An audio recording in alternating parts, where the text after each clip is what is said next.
I'm back on my uQuiz bullshit. Let's go.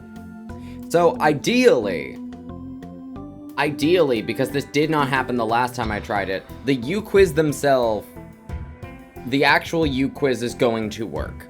That would be ideal. We can't guarantee that this will work because literally the last stream that I did was completely and utterly derailed by scuff. However, I'm not trying to run a high memory game and OBS simultaneously on a laptop, so, you know, we got that going for us. Ideally, the internet does not decide out of nowhere that it is going to vanish. That would suck. The good news is, it is ideal for me to actually start getting through these uQuizzes because I have had them locked and loaded for... The ones that have been there the whole time have been there for a solid 6 months, looking back at some of the highlights that I clipped back then when I was actively making highlights. And in that time, I've dragged and dropped a number of uQuizzes from the Trending Now section over the course of the past, again, half a year. And I know I counted them before, but I genuinely forget how many there were. So I think just to start, I'm gonna try counting them all to see, how many I have up. So including the one that I'm currently on now, the open uQuiz tabs that I have open in Firefox, come to a total of 1, 2, 3, 4, 5, 6, 7, 8, 9, 10, 11, 12, 13... Wait, fuck. 1, 2, 3, 4, 5, 6, 7, 8, 9, 10, 11, 12, 13.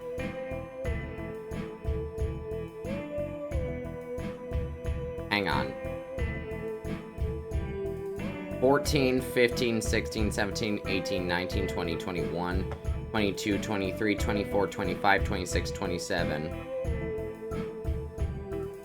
28, 29, 30, 31, 32, 33, 34, 35, 36, 37, 38, 39, 40, 41, 42, 43, 44, 45, 46, 47, 48, 49, 50, 51, 52, 53, 54, 55, 56, 57, 58. Nope, I've been double counting these. Let's try this again. 1, 2, 3, 4, 5, 6, 7, 8, 9, 10, 11, 12, 13, 14, 15, 16, wait. Yeah, 13, 14, 15, 16, 17, 18, 19, 20, 21, 22, 23, 24, 25, 26, 27, 28, 29, 30, 31, 32, 33, 34, 35, 36, 37, 38, 39, 40, 41, 42, 43, 44, 45, 46, 47, 48, 49, 50, 51, 52, 53, 54, 55, 56, 57, 58, 59 open uQuiz tabs that I have had locked and loaded because I figured they were the ones based off the title and vibes would be suitable to go through on stream. So, we got that going for us. We're not starved for content today.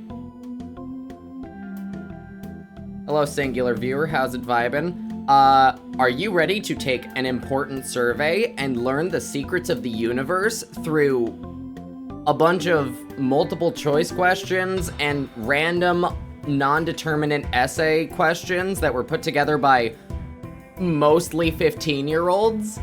Because this is gonna be interesting. This is always fun. I do really like uQuizzes, because just there are so many online quiz websites. uQuiz in particular, however, in my experience, has the most hidden gems. Because, I haven't taken BuzzFeed quizzes since middle school, except for one time in like the past, I think half a year, when a couple of my friends and I just took a couple BuzzFeed quizzes. One of them was like, are you sad?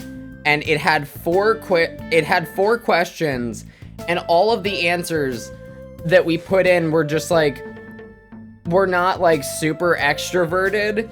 And they were like, oh my god, you are so sad and so depressed. And then just like, put down a fucking number to like, the delete save file hotline. For like, saying that we were cool just hanging out inside, like at our house over the weekend, as opposed to like going to like a massive rager. Like, BuzzFeed doesn't have hidden gems.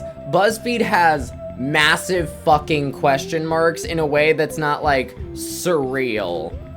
uQuiz, I think, in my experience, uQuiz is, like, the Tumblr of personality quiz websites, in that the vibes are just the shitpostiest things on the face of the planet. And when you find a gem, it is some of the weirdest, funniest shit you will ever encounter. And I absolutely adore it for that. Now the question is, are we ready to get quizzical? Because right off the bat, we have I'm pretty sure this is one of the first ones that I put up here. An important survey for the people of uQuiz for a personal research project. We're gonna enter our name, Rami, and then we're gonna enter the quiz. First, optional. Base demographic information goes here, preferably age range, gender, sexuality, blah blah yada yada. 20s, they, them, ace. There we go. That's good enough for now. Oh wait, this is oh god damn it. This is not as extensive as I expected it to be. Bummer. Which one, Yowie or Yuri? Now hear me out. This is a very absolute question in the way that it is set up. I don't actively read either genre in like, is classified as that specifically. However,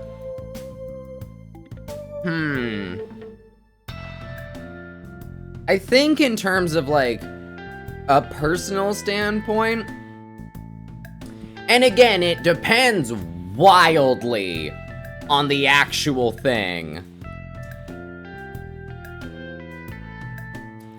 Like, it varies wildly case by case, but I think I guess I identify more with yaoi in general. Like, I don't know, it's definitely interesting in either case, but like, I think this is just the best I can do at this point. My tag, https:/discovery tag _. Also, just to be clear, this is a joke, and I'm simply making it out of curiosity about you freaks. Okay, interesting. I'm not even gonna... Damn it, I'm not even gonna finish this one. Man, the joys of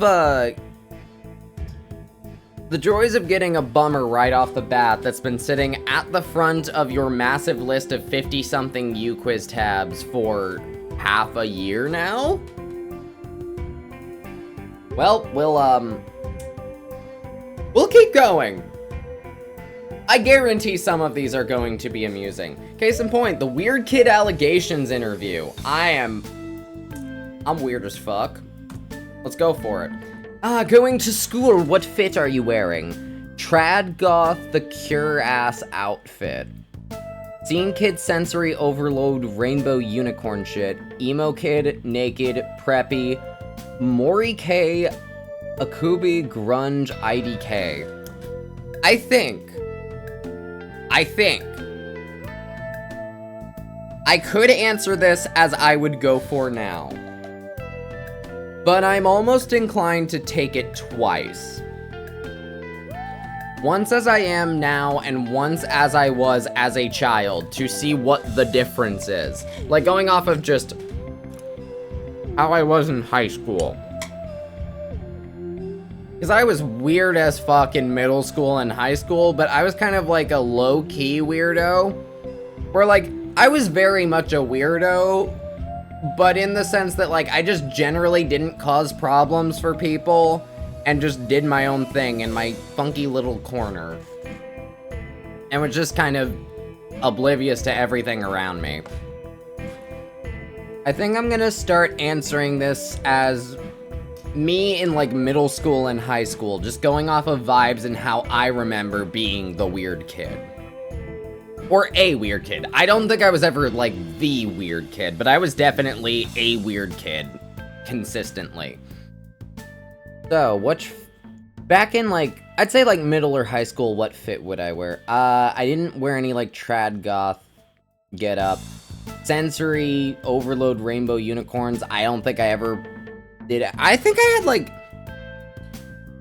I think I wore, like, fairly saturated, like, shirts back in, like, high school, but I don't think I ever had much of, like, my own general sense of style outside of, like, I know what I'm cool with being on a graphic tee. I think... I don't know what Mori K is. Hang on, I'm gonna look that up real quick. Mori K, Akubi, Grunge, IDK. Because that might just be a catch-all for a shit ton of different things simultaneously. Okay, let's first look up Mori K. Forest Style, a Japanese street fashion that centers around an appearance inspired by living in the woods. Probably not. Is it Akubi or Asubi? I don't know. What's the linguistic origin of that one? Why do I keep typing B instead of B? Okay, so Akubi is... Oh, it's like Y2K core. Okay, so it's kind of like techwear light, where it's like halfway between, like, comfy blanket getup and, like, techwear shape, language, and just general vibes.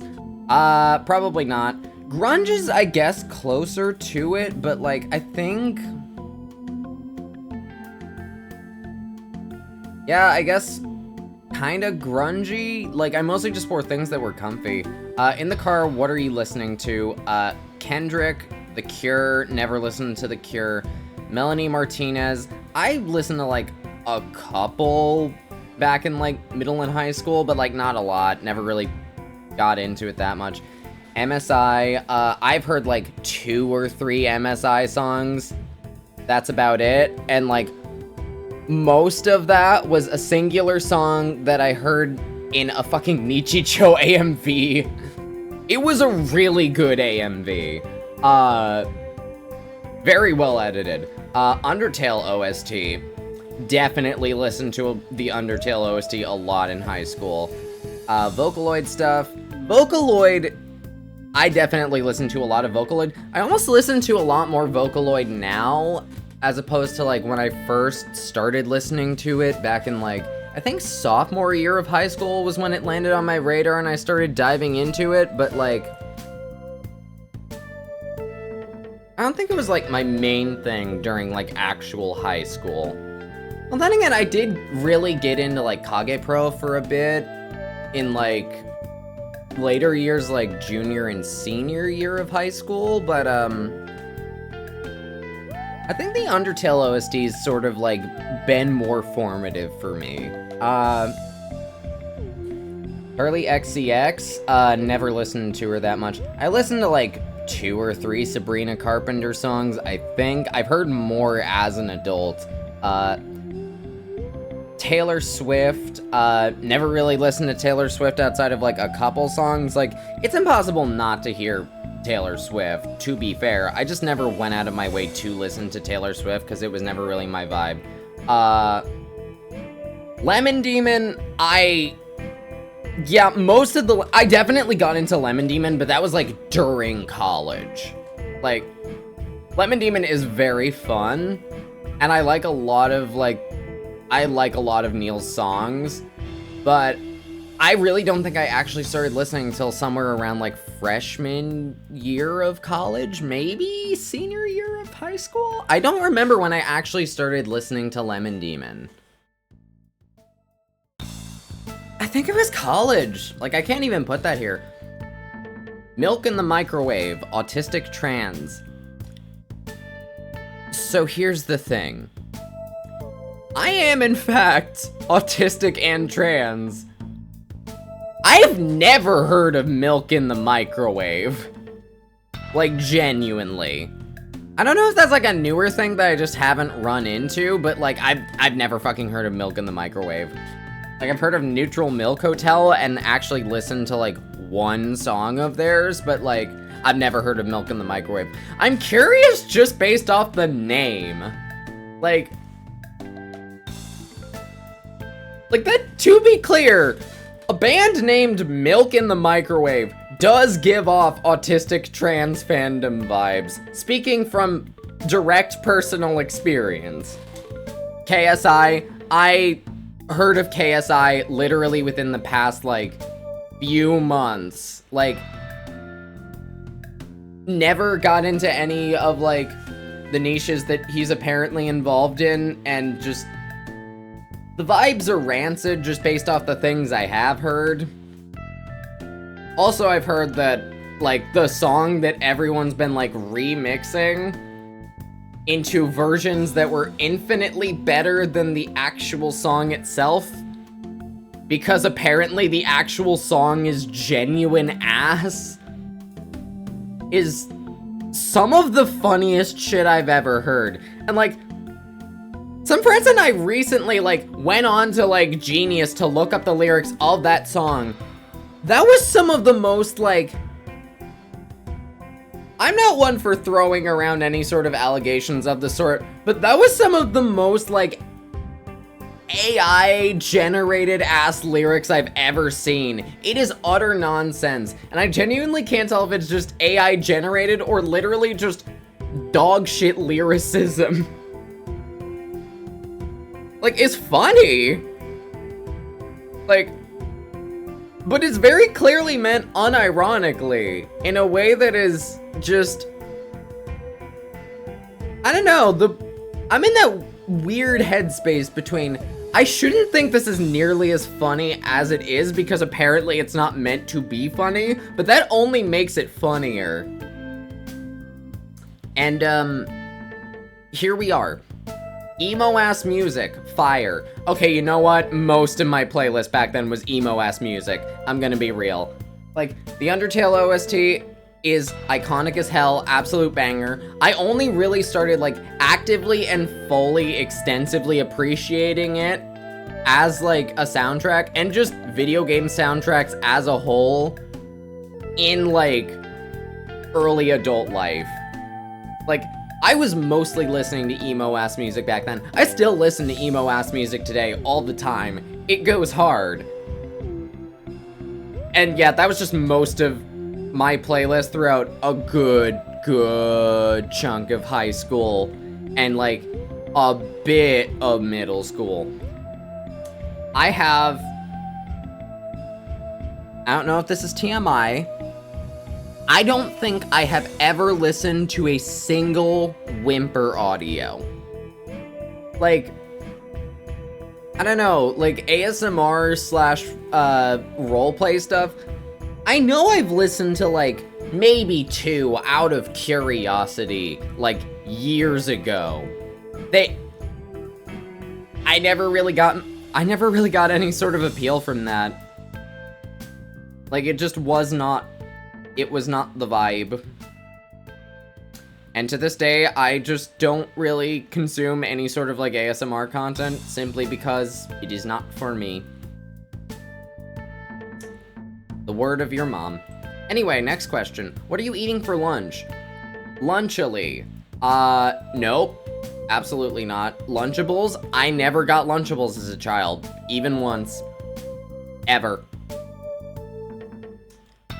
Like, I'm curious about it strictly because I adore Capri Suns.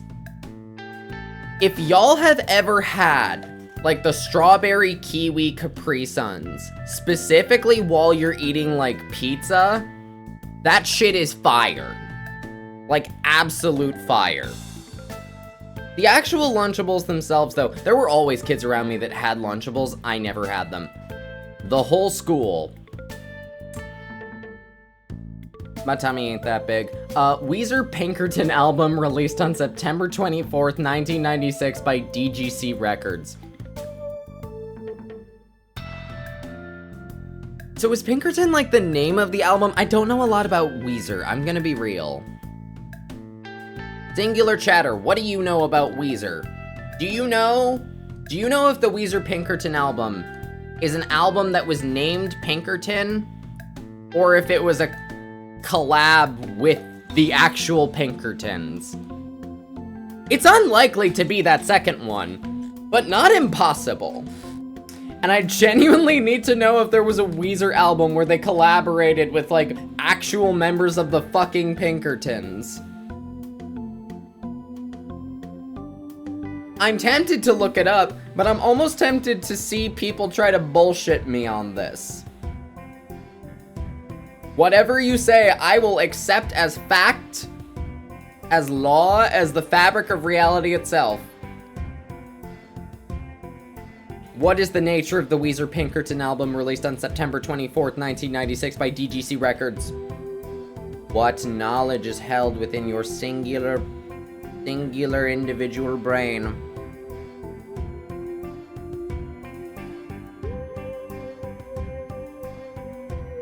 Good talk. Toenails. Never for lunch. You. Not my thing. Weed? I shit you not, never ingested any sort of, like, marijuana in any way, shape, or form. I've never smoked weed. I've never had an edible knowingly. Like, I know what it smells like because I was in a dorm once, and one of my roommates smoked a shit ton of weed. However, I've never actually had weed before.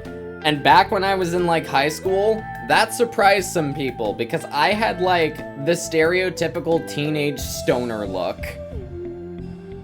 Like, I had, like, longer hair than was expected for me or allowed by my school's dress code in a somewhat shaggy appearance. I usually wore a beanie just because I thought it was comfy, because it had that, like, nice, comfy, tactile, like, head thing. And also, it helped me feel better about my hair being so short, because I didn't like it being that short, as you can see from my self-portrait, which has majestic locks for days. As an adult, like, as soon as I got out of that dress code, I got exactly one haircut, and I never got another, to this day, years later. And I'm scared to get one now. Anyway, Mike Wheeler. Never watched Stranger Things. Shit. I don't think I ever ate any of these for lunch. Okay, so let's go by process of elimination. Lunchily was after my time. Like, Lunchily did not drop until I was, like, definitely, like, years into adulthood. Lunchables, never had them even once. The whole school, I didn't even talk to the whole school. I didn't even know everyone in my grade throughout, like, high school, and I went to a pretty small school. Weezer Pinkerton album released on September 24th, 1996 by DGC Records. I don't think I've ever listened to the Weezer Pinkerton album unless, like, specific songs from it have, like, played on the radio before. I've never listened to a lot of Weezer. I'm gonna be upfront about that. Toenails, you, weed, Mike Wheeler. I've never watched Stranger Things. I've never done weed. I've never eaten someone, period, or out. either of the two. Never. I did chew on my toenails when I was a kid, so I guess by process of elimination it has to be that. Anyway, moving on with no elaboration, choose one of my old fandoms. Doki Doki Literature Club. Never actually played the game, or looked that far into it. I just know the shit that has been all over the internet since it dropped. TSAMS. I'm trying to remember what that stands for. Hang on, I'm actually gonna have to look this one up.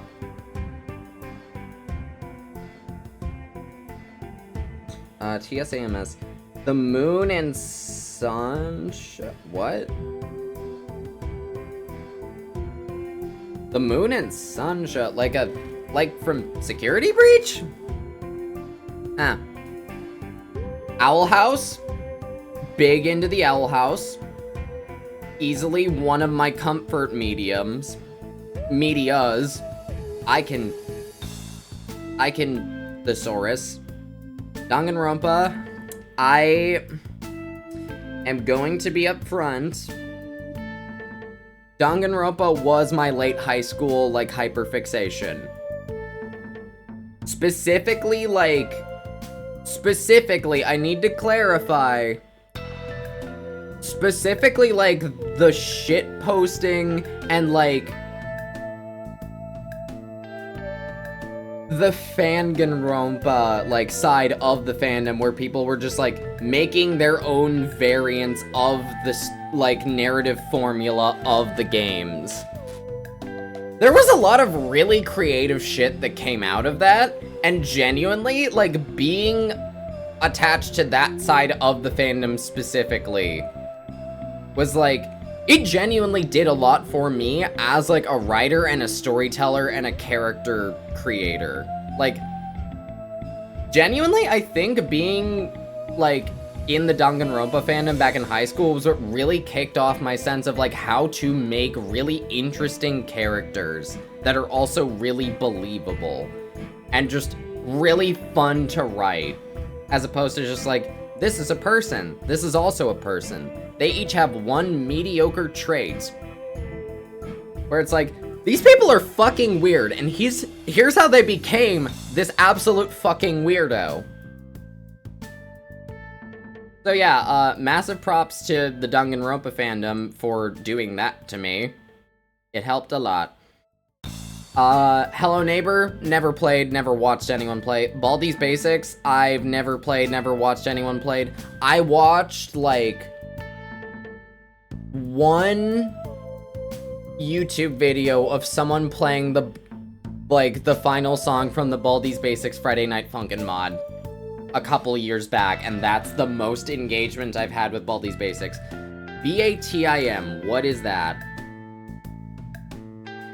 What is BATIM? I don't know all the acronym. Oh, Bendy and the Ink Machine. Not my thing, never really got into it. Ooh, Gravity Falls was my big middle school hyperfixation. Am I going off of, like, middle school or high school? I think I was weirder in high school, not gonna lie. Like, I hung out around the resident weird kids in middle school, but it was only through hanging out around them that I evolved into my full-blown, like, weird kid glory, where I, like, understood and embraced my weird kid-itis. Gravity Falls was definitely a catalyst of that, but, like, Danganronpa was the phase that, like, really hammered it home for me. The Lorax, never got into the Lorax. YB game, what is that? Is that, like, it's not Yandere Simulator, YB.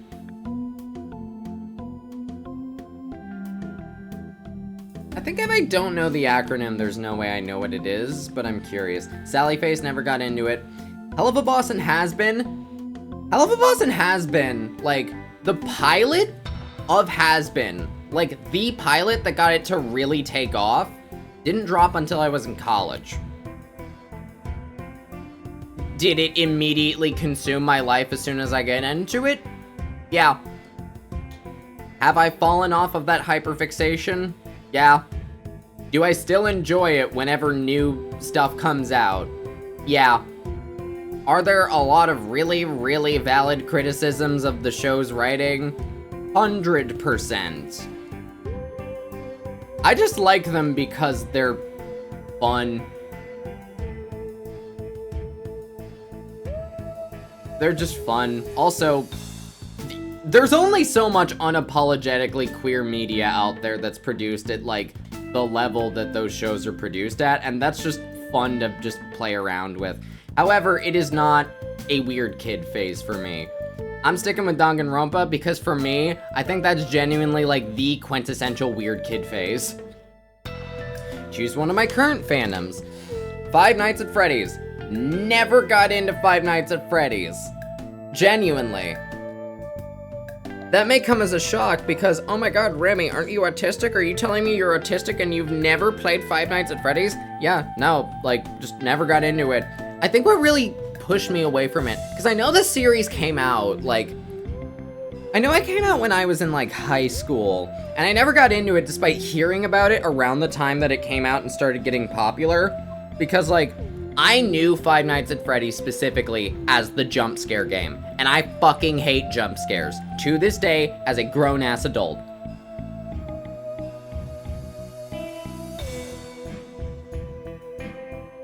Like, to clarify, there are ways to do jump scares well, in a way that works for whatever it is you're doing, and doesn't feel cheap. That very rarely happens, at the very least in my experience. Continuing on, what the hell is DSAF? I'm gonna be looking up so many things. What does DSAF stand for?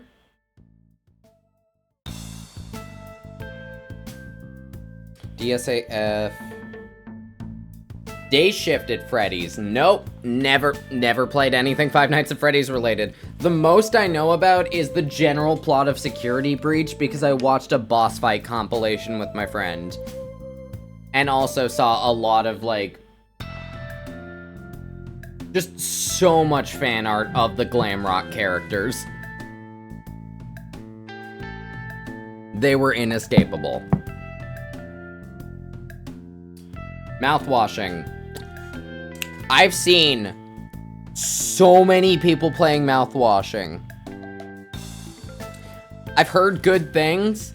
I'm not getting into it because I know it's gonna fuck me up. And not in the kind of fuck me up that's my particular favorite. I like sort of like trippy, like surrealist horror, if that makes sense. As opposed to like everyone's trapped in an area and they're slowly like hacking each other to pieces horror.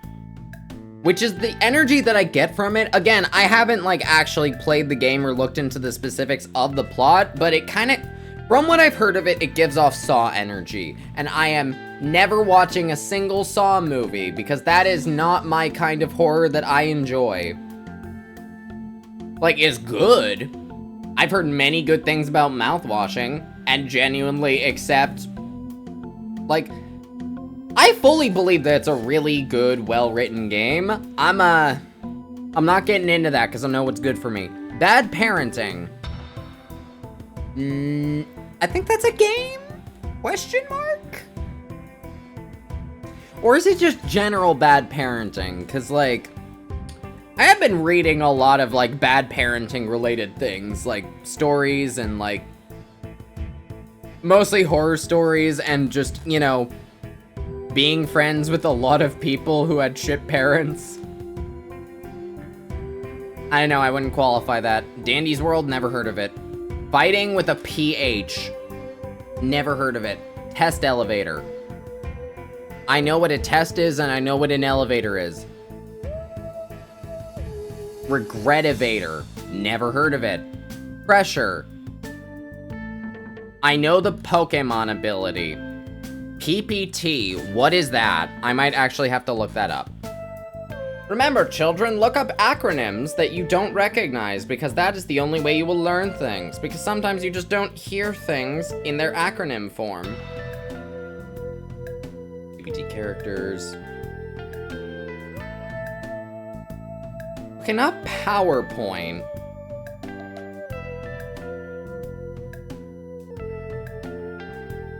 Try PPP. Paper Puppets Take Two?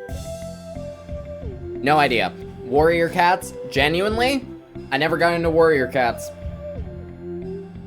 That's not a flex, that's just a fact. I just never got into Warrior Cats. Surprising, I know. Weed Mark? Is that like a Wheatley ship, or... I mean, I never got into any of these. I don't even know what half of these are. I guess if I'm going by, like... I have a friend who goes by Wheat, so I guess that one? By process of elimination of I don't know or engage with any of the other things? Do you like waffles? I'm gonna be real, I don't really like breakfast foods that much. That said, yeah, we like waffles. Do you like pancake? Yeah, who hasn't heard the fucking song? Thank you for doing this interview. I'm not gonna tickle your ditty. Can I get my answers?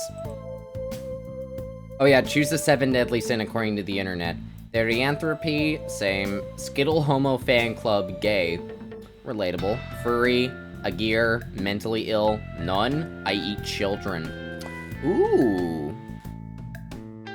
Very important question, very important question. On one hand, the internet endlessly thirsts over Wolfman Dilfs for a reason. Skittle Homo Fan Club. It's kind of relatable, not gonna lie. Furries are just kind of chill. Like, to be clear, I'm an artist. I interact with a lot of, like, online art communities, and it's impossible to go through literally any of them without running into, like, 7 furries. Like, I went to art school. That was, like, 75% of the student body. I guess by process of elimination. Then again, this is based off of, like, I'm trying to go based off of me as a high schooler. And I didn't actually, like, I did not interact with furries a lot in high school, aside from literally my best friend in high school being from, you know what, honestly? Yeah, I guess technically, literally my best friend throughout all of high school is a furry. So, like, yeah. Process of elimination, write random things. Dog, please don't skip this question. Very well. What random things must we write? The possibility is endless. I could just write the words random things, but that would be so low effort. I want to try. How do we try? How do we try? What's the weirdest thing I said while going through this entire quiz? What is the weirdest thing I said during this quiz specifically? Because, like, I said a lot of weird shit. Thinking back to the questions themselves. What's a weird thought I have pertaining to literally any of the things that were mentioned on the quiz themselves?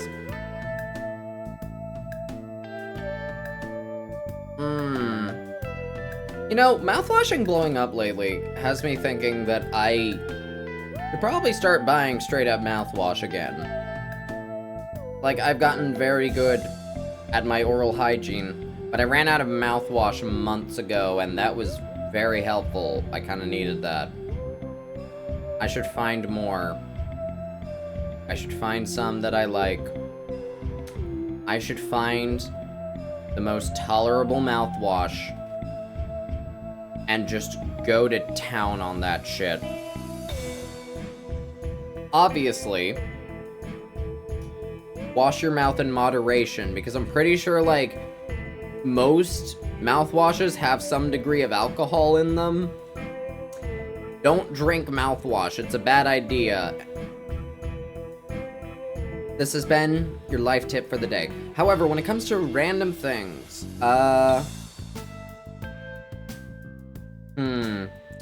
what random things must I write?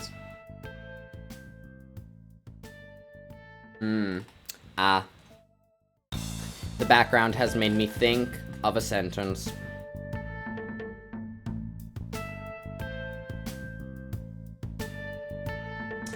Got arrested for pirating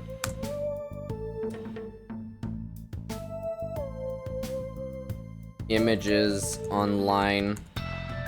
Got put in the eye stocks for my crimes.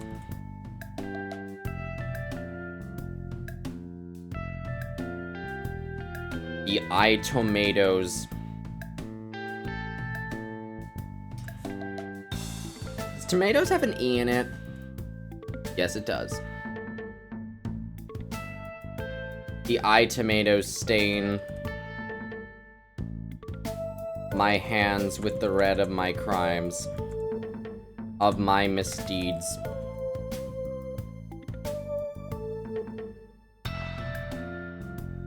End. Weird kid. I bet you got bullied in school, because I do. Edit. I don't know if you saw Yeah, good luck to you, American little homosexuals. Thank you. Thank you, we need it. It's nice to know that I've been assigned weird kid at uQuiz. Truly. This is the most weird kid shit I could possibly engage in. Now it's time to plot a murder and figure out if I get caught. You can finally kill your enemies, but will you get caught? Find out. Enter your name.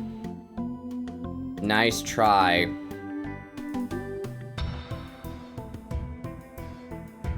Yeah. Who will you kill? Someone bad? My biggest enemy? A family member? Someone I don't know? Someone who reminds me of them? My best friend? My mentor? Who's on the chopping block?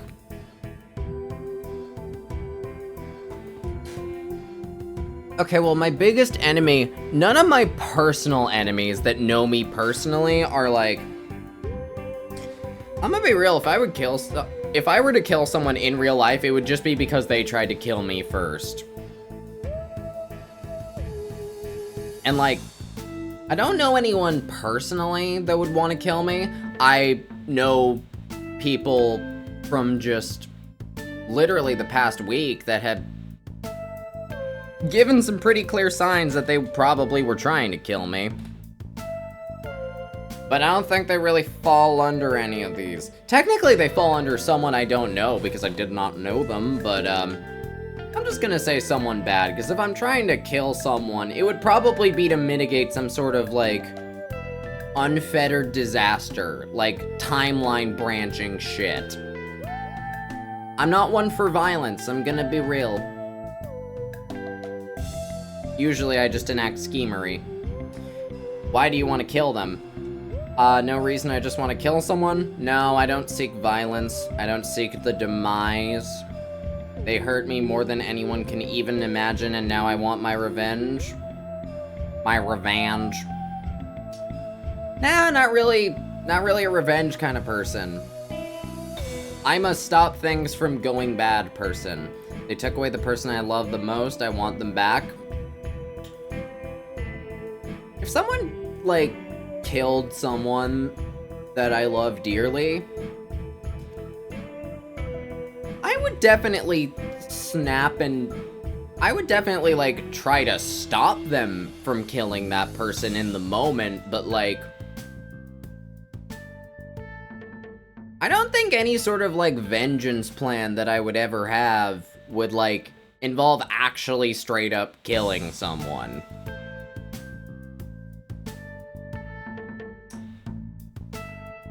I'm gonna be real. Yeah, no, I'm really not a killer out of anything other than necessity. They thought they can manipulate, gaslight, and lie how much they wanted, and I would still be theirs, but it ends now. Now I'm in control. No, you just...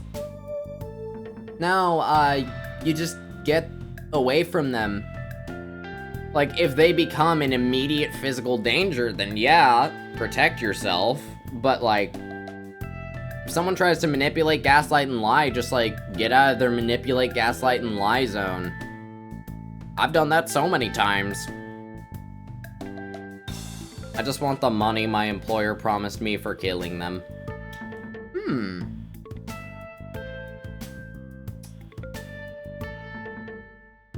That falls under, like, random person vibes, and that's... I don't think any of these are really my motivation. I guess, like...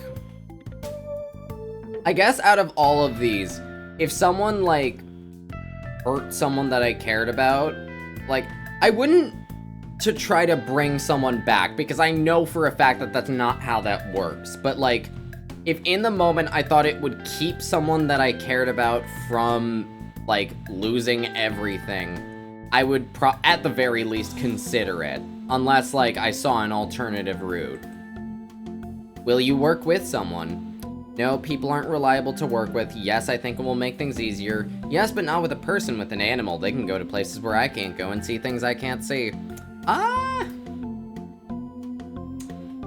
It's not that I don't think people are reliable to work with, it's that there would be way too many variables, and therefore more potential, like, ways that things can go wrong and create evidence that leads back to you if you're trying to get away with it.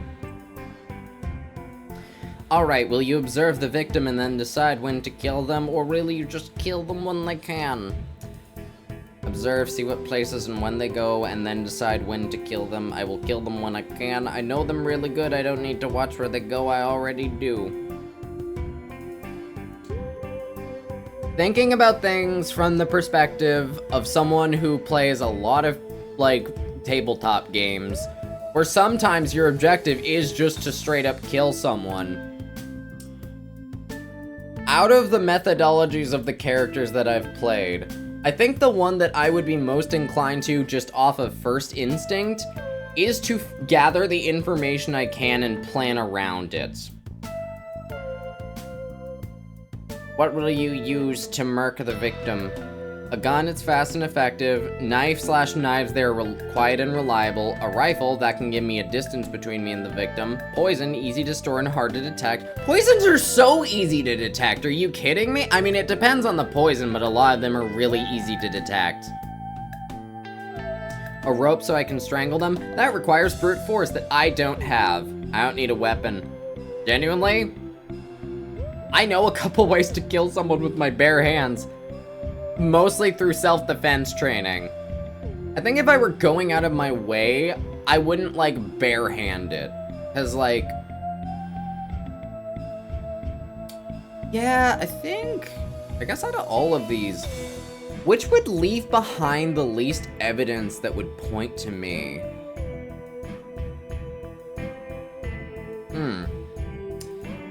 I mean, all of these would put evidence pretty easily, but I guess if you think about it, poisons would be the hardest to look for if they didn't know what specifically they were going for, and some of them are really subtle. So I guess by process of elimination. Will you talk/engage with the victim? No, I don't want them to be aware of my existence. Yes, I can get to know them better and adjust the plan if needed. I already know them well. I wouldn't want them to potentially catch on or pick up anything suspicious that other people might notice. You gotta be sneaky about it. Where? Abandoned building, Noble will search for them there. People usually dig through abandoned buildings. Their own home, they won't suspect to get killed in their own home. There are so many security measures in people's homes. That has way too many, like, opportunities to get caught. In my home, are you shitting me? Are you an idiot? No! Are you? No! That's the most incriminating method you could go about! You dipshit! You absolute buffoon! Why? No! Busy street! Busy fucking street! Are you kidding? No! Doesn't matter. It does matter. If I were to, you know, commit a crime of this magnitude, I would want it to go off without a hitch to avoid getting caught. In a club they go to often, maybe they will think a psycho date killed them. There are so many. Okay. These two, immediately out. Way too many witnesses. Abandoned building, genuinely, I think that's the best shot. Abandoned building is the best shot. Because there would be fewer, like, potential witnesses. There's still a chance that there would be potential witnesses. However, there's a lower chance, and out of all of these, it would be easier to hide or obscure evidence. When? In the morning, everyone is still kind of sleepy, so they won't notice. In the afternoon, it's a perfect time, not too dark and sleepy, but not so bright and awake. At night, it's dark and hard to notice anything. I feel like, going by the shit that's going on here, someone going to an abandoned building at night would be harder. Actually, wait, what? How do you poison someone in an abandoned building? Okay, these are not, like, concurrent with each other, but I think out of these, I don't think the time necessarily matters, barring what usually happens around those times that you can, like, use to your advantage. I guess just going off of raw vibes. The afternoon is usually when places are really busy, people are moving around at all times, everywhere. It would be easier to get noticed. In the morning, things are quiet, but I am not nearly at my best in the morning. I think night is the best bet, especially because it's easier to, like, sneak away and obscure things. But on the other hand, it's also harder to notice, like, things that will fuck you in the long term. I'm gonna say night just by process of elimination. You can venture a funny story, recommended books and music, anime, or skip.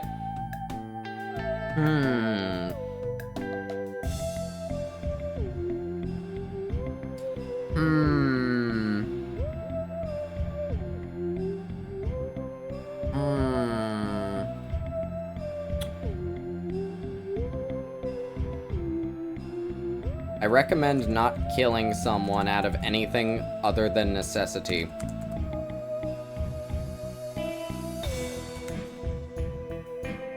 Period. Guys, this quiz got so popular, I don't know how.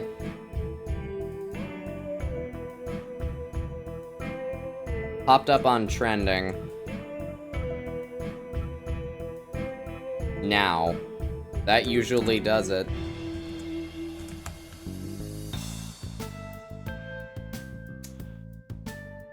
Huzzah! I didn't get caught. Apparently I'm good at this. A lot of people didn't get caught. Some people got caught after a big investigation. Some people didn't kill the victim, and some got caught in the act. I feel like a lot of these just seem to be common sense. But you know what? We learned something. Smash or pass, but you don't know who it is until the end. Gone slightly confusing. Oh yeah, I put this on here because I was curious. I need to know. Mouse. Mouse? Mouse. Mouse? I'm curious. It's a man.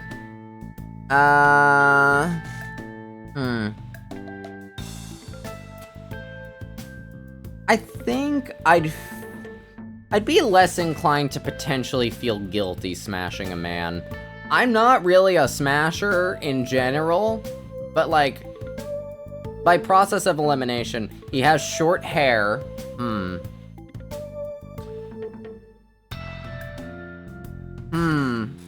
On one hand, guys with short hair can look really pretty if they take care of it, but in my experience, a lot of guys with short hair have short hair because they just don't want to take care of it. Like obviously there are exceptions. I know a lot of guys who have short hair and do take care of it, and a lot of guys who have long hair and don't take care of it, but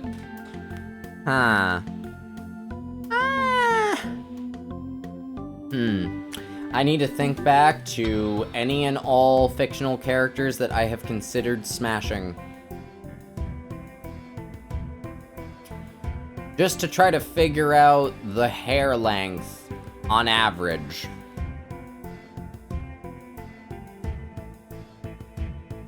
I guess it kind of depends on what qualifies as short hair, because, like, for, like, guys or masked folks specifically, it's usually, like, really, really, really, really short is short, and then, like, still short, but, like, is larger than a singular human pupil in, like, the eyeball is medium, and then, like, 6 or 7 or 8 inches is considered long. Like, there's some sort of weird rule out there for, like, apparently masculinity is defined by your hair being shorter than your dick is presumed to be. Which is fucking stupid in my opinion. Genuinely, I think the mask characters that I've considered have had at least, like, medium hair, at least by, like, mask standards. I'd say pass for now. There are exceptions. The hair in question is brown, smash. I like darker hair, it's pretty. Has brown eyes. Yeah, brown eyes are pretty. Speaking from experience. He is single. I mean, yeah. He is more intelligent than your average human. You know, I should probably try to figure out who this is the more further we go into. On one hand, does the mouse thing have something to do with it?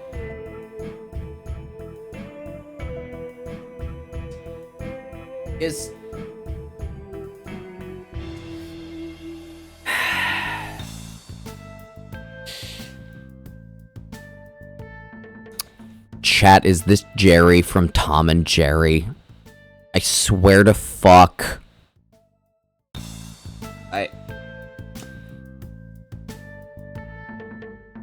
I'm just answering these questions for now off of the raw questions themselves. Case numero uno. I like nerds. The only Riz that works on me is autistic Riz. I need to make that clear. On the other hand, especially when it comes to fictional characters, more intelligent than the average person often comes along with, like, being the most, like, up your ass, fuck you, I'm smarter than you energy that is just insufferable. And if I knew any of the characters that have that energy, I would just not deliberately engage with them. You know what? No, this is not Gale Dakari's from Baldur's Gate 3. Gale does not have short hair by... I wouldn't even consider Gale's hair short by, like, just average human being hair length standards. Like, long hair is long hair, and, like, medium hair is, like, somewhere between short and long. I would consider Gale to be on, like, the cusp of short and medium hair, but definitely closer to, like, medium length in general. I mean, unless they're a dick about it, he takes his job seriously. Still not really. See, I mean, I guess this doesn't fully give off Jerry vibes. I mean, people who like what they do, who are passionate about something, I like people who are passionate about things. He's a bit of a snitch, not gonna lie, pass. He is often treated like a toddler as he is constantly putting things in his mouth that don't belong there. What the fuck is this?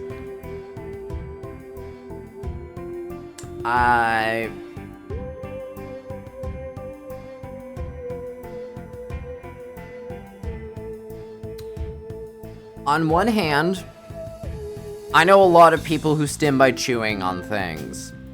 Unless they're, like, trying to eat the whole thing, I don't think that's a deal breaker. He likes dogs. I'm more of a cat person. I won't say no to dog people. Dogs are delightful. I am... You know what? Actually, I am wary of dog people. Specifically dog people who don't like cats. Like, I could go into detail about why, but like, I won't say anything that hasn't been said a bunch of times. Like, if people like dogs but don't like cats, like, it's a sign that they're not really, like, receptive to... It's a sign that they're not typically receptive to, like, more unorthodox methods of expressing affection, and consider that, like, don't really register a lot outside of that as, like, anything beyond, oh, you don't care about me, you hate me. Honestly, I have enough overt cat energy that I feel like if someone, like, actively preferred dogs, I don't think they would smash me. Any guesses on who this is? If one of the first 3 people who take the quiz guess it right, then I'm taking this quiz down. I swear to God, so far only 28 have guessed correctly. Hehe, if you know, you know. I gotta think about this.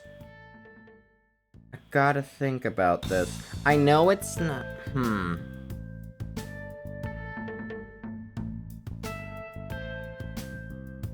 I'm just gonna say that not gonna lie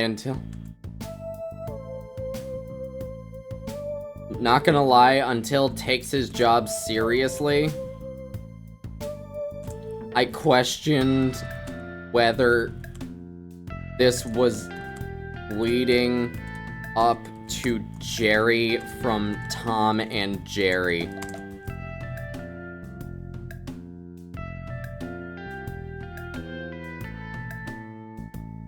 Oh, Connor from Detroit Become Human. Okay. What do you mean new bird unlocked? Wait, what is that? How do you get that?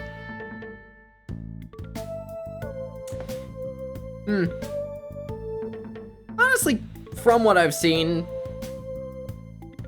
Connor Detroit Become Human seems pretty chill. Like, I don't think I'd smash. To be fair, I wouldn't smash most people. Like, actively so. Who are you really? But there's more than one answer. In the last one, of course, the only option you could get was human. Today I'm changing that. Oh, this is gonna be pretentious as fuck. Let's go. Do you prefer to work alone or with a group? I don't mind, really. I mean, it kind of depends. On one hand, I like working alone because sometimes if you're working with a group that you didn't, like, go in with the intention of working with and just get randomly assigned some people, half the time it's like, it doesn't really work out. Like, group projects at school were a frickin' hellscape. But, like, I've noticed, especially in my adult life, that I kind of need to work in a group for a lot of the things that I want to do, simply because a lot of the things that I want to do are just hard to do with one person. And that's kind of one of the big barriers to trying to, like, get the projects I've been working on off the ground. And especially with, like, the big thing that I have been doing being, like, running a bunch of, like, tabletop games.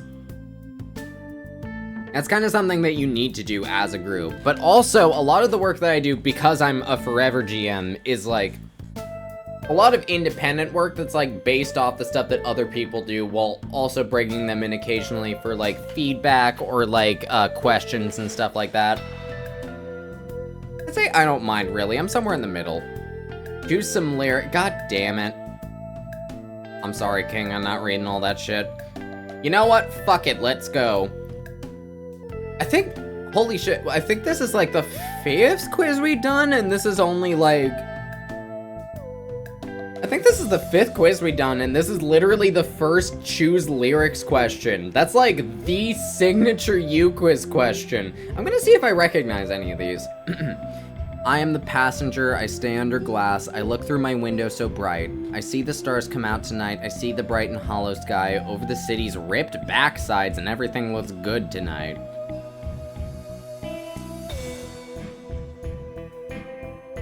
This one's just looking at shit and vibing. That's kind of me energy.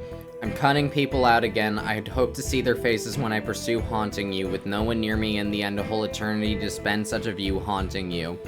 Nah.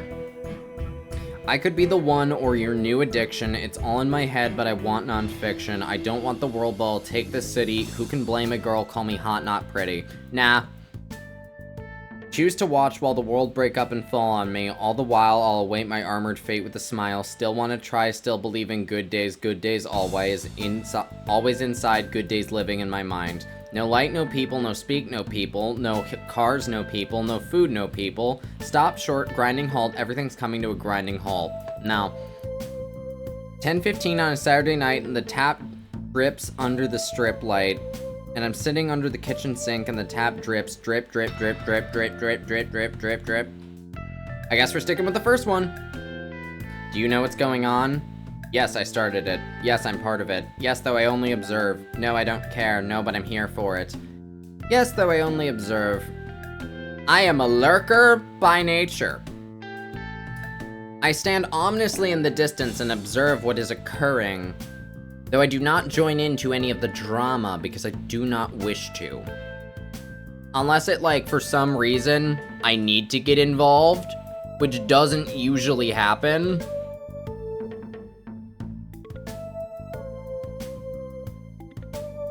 I do this thing. This secret technique called minding my fucking business. But I am morbidly curious. What do you think is the most important thing out of these? Human connection. Yeah. Human connection. 100%. Like, I'm definitely more introvert leaning. However, people in general just need each other one way or another. Whether it's logistically, whether it's emotionally. People need people that they can earnestly connect with. Just period. Light, alone time, my opinion, everything that's happening. Genuinely, human connection. People are important. How much do you appreciate the arts? A normal amount. What is humanity without it? What is anything without some sense of art? AKA, I fucking love art, holy fucking shit, it's what humanity is built on! Yeah. I went to fucking school for it, what do you want from me? I think humanity is so much more than just art. Humanity is art, fuck you! Everything is art if you look at it from the right angle. Not at all, it's a stupid waste of time. We should focus on the maths and the sciences of things. Art, math, and science are integrally connected. Fuck you! You lie! Everything is art, art is everything. Suck my ass. Do you get annoyed when others try to steal your thunder or take your moment and make it theirs? Yes, sometimes I just need the attention of others. Yes, I just don't like when people try to make something all about them. Sometimes it depends on whether I worked hard on it or not. No, they can steal my thunder all they want, really. I didn't really like the attention. I'll say I don't, but on the inside I'm seething. So, I'm not gonna pretend that I have no interest in, like, getting recognition or validation or attention for things that I've done. Things that I've worked hard on, I need some sort of, like, feedback on it. Like, I need people to look at the things that I've done and have just some sort of thought on it. Any sort of thought on it. Something that I can use to basically, like, confirm for myself, okay, this is something that there was value in doing. Not necessarily because I got approval from people, but because this was something that, like, people looked at and had any sort of thought on it whatsoever. Like, genuinely, I value, like, critique-based feedback a lot more than I value just straight-up praise. Because critique-based feedback is, like, you can make a lot out of that. It makes you better at a thing. And then you can go forward and just do things better going forward. And then you just keep growing, you keep getting better, your work keeps evolving. But, like, if someone takes away from something that I'm doing so that I don't get any sort of feedback on it and just completely diverts everything to then, and I go out with, like, damn, I got nothing out of this. I have no sense of just this thing that I put a lot of time and effort into doing.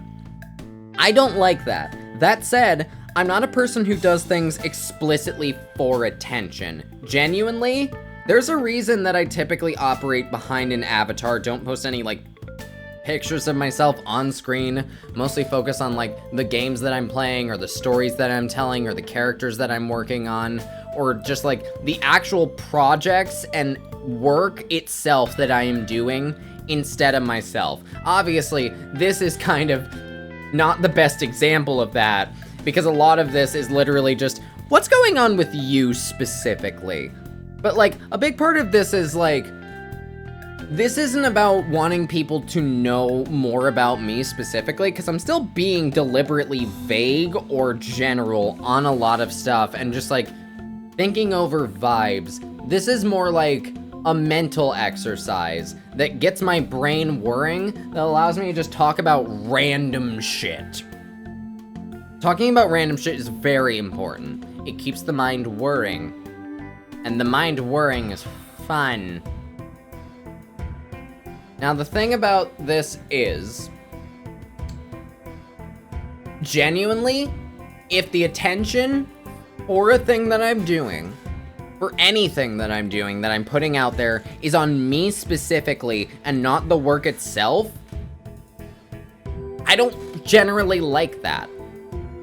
Like, even as, like, a creator, as someone who, to some extent, with the ways that I'm going about marketing my work and, like, building whatever sort of background that I have creatively, I need to put myself in some degree of focus for it, because especially right now, most of what I'm doing is just, like, me that's doing it. And if there's, like, one person that's attached to that thing, then that's kind of just what people want to know about. Because that's most of what's going into a thing. So, like, my thoughts on whatever I'm doing, my thought processes on whatever I'm doing is kind of just everything that I'm doing at the moment. And I think just a big part of why I want to branch out and start actually, like, collaborating and working with people in bigger groups and not just working on things myself is that the attention, therefore, is spread among multiple people who, working together, make the project as a whole, and therefore the attention instead goes from one person who is doing a thing to a thing that is being done by multiple people. Where, like, one of the biggest examples I can think of that I referenced literally earlier today based on one of the questions in one of the prior quizzes is, like, Has-Been Hotel and Hell of the Boss specifically. Because every time I hear people talking about the shows, it is always about Viv specifically. Like, don't get me wrong, Vivian Medrano and the things that she did to get those shows off the ground is a good chunk of why they are there. Like, that said, when it comes to the actual show itself, there's a lot of the, like, production and execution facets that people talk about as if Viv is the only person working on it, or that literally everything going into it is specifically because of, like, whatever's going on with her, whatever thought process she has. And, like, it is, like, her show that she made with characters that she's had for years since before anyone else was on the project. That's a undeniable facet of it. But there's still other people and external factors that go into it. And it's interesting to see people talking about it in the context of like, yeah, this is like Viv's big passion project that she's been building up and working on for years. But it's grown into something more than that. It's a massive production with a bunch of people going into it, influencing it, even with like the initial creator being easily the biggest influence over it, and being like one of the most common writers, being the creator of the characters and all that. But I don't know, I feel like people put seemingly only emphasis on Viv when it comes to like talking about the shows itself and how they go off. And I don't know, I just think there's something kind of weird about that. Because don't get me wrong, deserves a lot of credit for this being as it is. 100%. Like, the most by a lot. But I feel like people don't put as much thought into the wider facets of the production as it is today specifically. And like the actual product itself. Where it's like, everything that goes wrong, oh, look what Viv fucking did. Every controversy that pops up, oh, look what's going on with Viv specifically. It's not the project, it's Viv specifically that's the problem here. Like, it's just weird that people are putting literally any thought about the thing into as though it's like a singular person that's doing the entire thing. We're speaking from experience of trying to do similar projects. That's not possible. It's not what's happening. And like, I would not want a thing that I'm working on to be specifically like the Cosmic Rem project.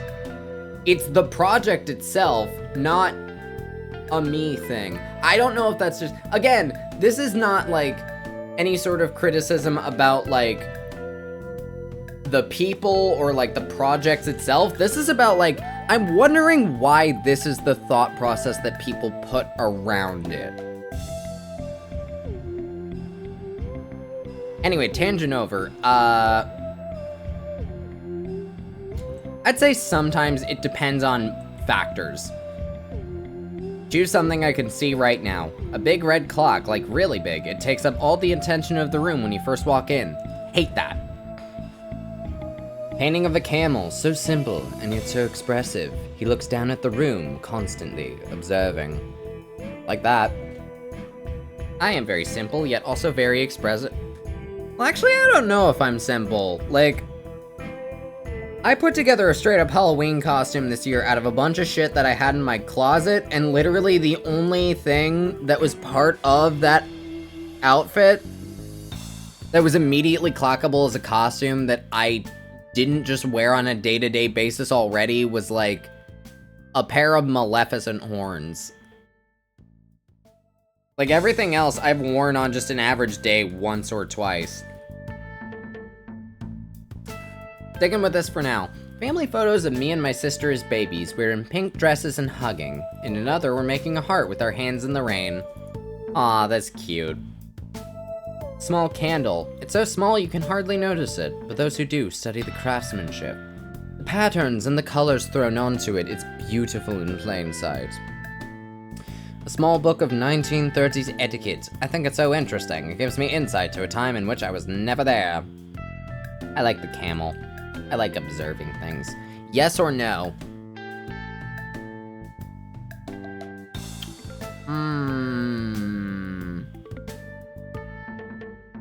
My first instinct is yes, just off of the yes or no, but like, I feel like in my heart of hearts it is a no, especially if I don't know what I wouldn't agree to something that I don't know what I'm agreeing to.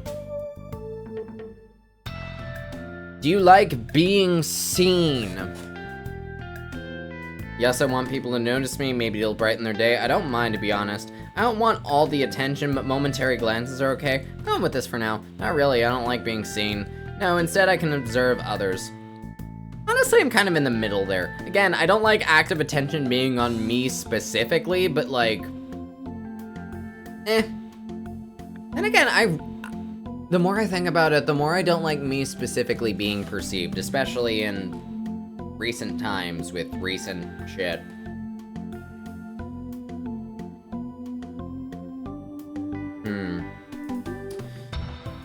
I guess, like, I like the things that I'm doing being seen. I just really don't like me being seen. I'm just sticking with this. It's someone's birthday coming up. What do you do? Dash to the store to get them a card or present. Scroll through Pinterest looking for the right gift to order online. Ask my friends what they got the birthday person and maybe piggyback off theirs. Quickly sit down and make them something. A painting, drawing, stickers, anything homemade. That seems more my vibe, honestly. Ask them what they want and then get it for them. So here's the thing.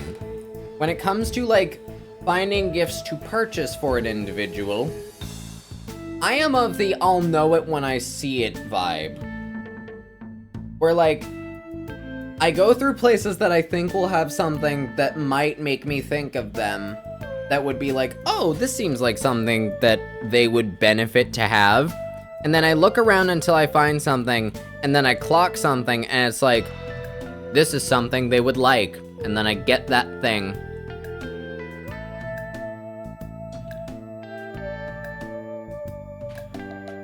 That said, when in doubt, and because I am broke as fuck, homemaking things is just fun. Do you think your friends like you? I was not always confident about this, but like, yes, otherwise why would I hang out with them? I don't have many friends, but the ones I do, I think like me. Sometimes there's moments in which I think, damn, they do, and moments where I think, damn, they don't. Not really, but I hang out with them because where else could I go? That used to be me a lot. Actually, no, this was probably closer to me in past times, but like, nowadays specifically, I have friends that would straight up, like, murder for each other without hesitation. It's great. I am confident in the fact that my friends do like me. I question that in individual moments, but I used to, like, realize that it wasn't a question in individual moments, and otherwise was like, are they just tolerating me? Are they just around me because they feel bad for me? And now I know that that's not the case at all. And if anyone tries to tell me otherwise, aside from them specifically, I'd just be like, have you the brainworms? Are you part of the drama or an observer? It depends, really. An observer, part of the drama, an observer. I don't do drama!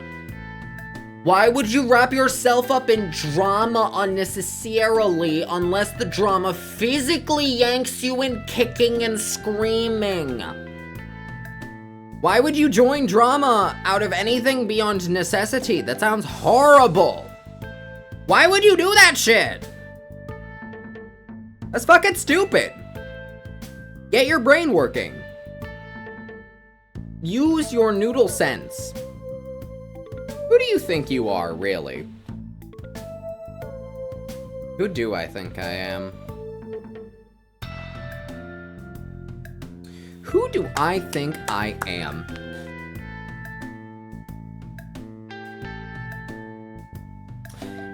A pleasure to have in class. Tell me something, or don't. Tell me something or don't. Blue Jays are corvids.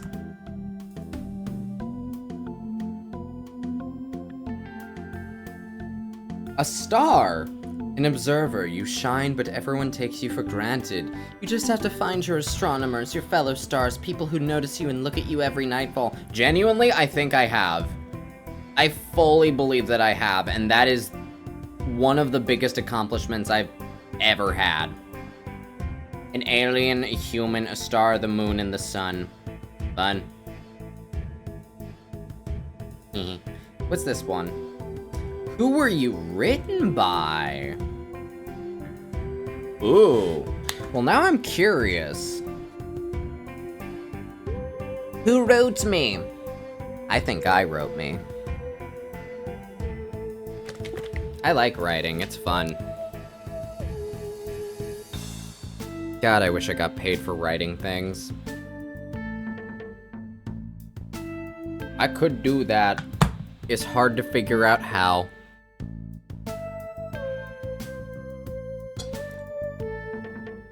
SMH my head. That should be published. That should go in the book of things that get published.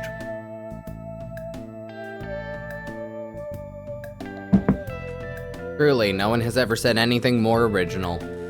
How old do you think your soul is? 14 to 23, 30 to 40, 24 to 29, maybe like 10, 50 plus. I mean, legally speaking, it's 24 to 29, but like,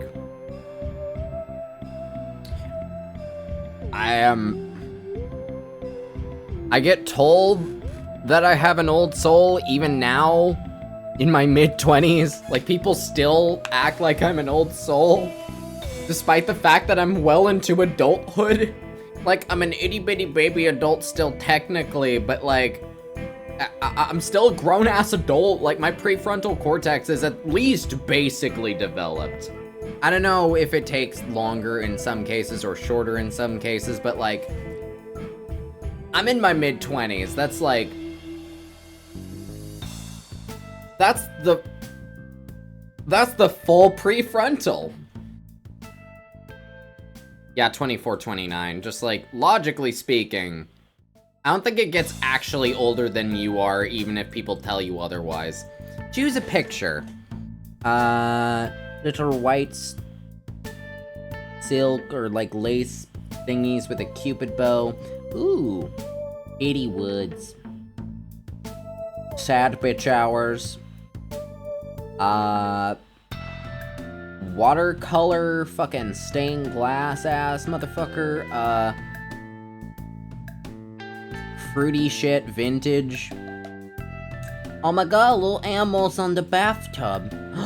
Oh my god, they look so cozy. I want that. It's so cozy, I want it. Look at all the books. Look at the warm brown color palette. It's so pretty and so cozy, I wanna curl up and die in there. Not actually die, but like metaphorically. The bubbles are pretty too, that's not my vibe. Oh my god, I love it. What's your love language? Quality time, words of affirmation, gift giving, physical touch, nothing really, acts of service. I mean, it kind of depends from moment to moment, because like, in a way, literally all of these can be acts of service. All of these can be a part of quality time. You can use words of affirmation in the midst of literally any of these. It's not gift giving. I want to make it clear that it's not gift giving. I am a cheap ass motherfucker who has horrendously low standards for like having stuff. Like, my financial goals are like having snacks and getting out of debt.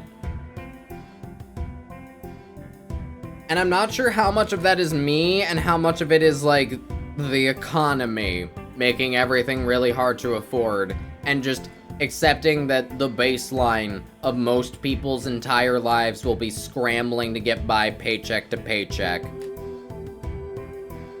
I would like to know stability so that I could actually appreciate gift giving, but I think I'm so financially traumatized that even if I somehow, in spite of every single thing that directly makes that difficult and or impossible, like got to that point, I would still be wary about spending excess moolah money dollars on things. Either way, it's not gift giving. That's the lowest on the totem pole. Quality time, I like spending time with people. Like, just, I think literally all of the things around are the kind of quality time that I would want to have with a person. Just like being there and vibing and, like, occasionally, like, showing off something that you're really excited about and just, like, doing fun shit together. But, like, I don't know, I think my understanding of what quality time means has changed so drastically in just the past few years. Physical touch, I would consider that potentially being one, because, like, I'm not the most, like, physically affectionate outwardly. Like, I'm not touch-averse with people that I trust. Like, when it comes to people that I genuinely trust, like, I'm not usually one to initiate contact, but, like, if I really care about someone and trust them, like, I'm Gucci with that. Like, I enjoy it. Everyone needs hugs from time to time, but I think what would make that classify as a love language for me is that I only really am comfortable touching people or being touched by people that I know and love and trust to some extent. Acts of service. Here's the thing. I like doing things to help other people. I like helping them out when they're in a rough spot. If someone needs a hand with something, especially the more dire the thing is, I will make sure that I'm able to help them unless it is somehow, like, logistically or physically impossible to do so. I love making other people's lives easier and, like, more enjoyable and doing nice things for them. I cannot accept it going the other way around, because then they're, like, going out of their way to help me. Even people that I know actively also enjoy helping me out because they care about me. Like, I don't know what that says about me, that I love, like, performing acts of service for people that I care about, but it makes my brain scream at me when someone else does so for me. But, like, I wouldn't classify as that. Words of affirmation. Meaningful words of affirmation are big for me. Like,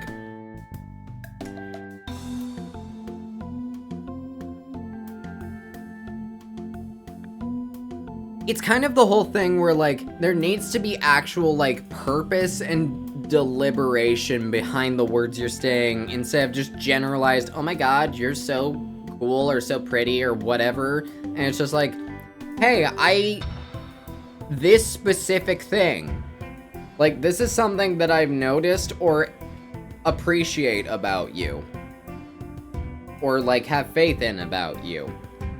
Like, words of affirmation need to be specific. Honestly, any of these need to be specific one way or another, because, like, just throwing things at the wall isn't necessarily, like, the overall embodiment of love languages and what the concept of them is meant to stand for. The backbone of each of, like, the love languages is that each of them, even people who have the same, like, primary love languages that consider something to be their primary love language, have very different variations of it from one another depending on how they got to appreciate that particular thing or want to do that particular thing. I think out of all of these, doing things for other people is just the biggest thing for me to do. And I think, like, I need to get better about, like, appreciating it when other people show love towards me. Because, like, I fully appreciate it, but I need to learn how to, like, let other people express love and care and, like, any sort of genuine love to me in a way that's, like, doesn't make me feel like that's not fair. Like, I need to let it be reciprocal. Like, I need to get actively comfortable with that in a way that I've struggled to for a while. Just because a lot of, like, the ways that I got these kinds of love languages throughout most of my life, up until, like, honestly, very recently, apart from, like, a few, like, one-off occasions over the course of, like, more formative years, were, like, just not successful by any means. Like, more of just, like, the most impersonal versions of any of the actual things, where it's like, I'm not doing this because I think it's what you need, it's because it is what you need or what helps you. I'm doing this because it's what I think I need to do because I care about you to some extent, where it was like,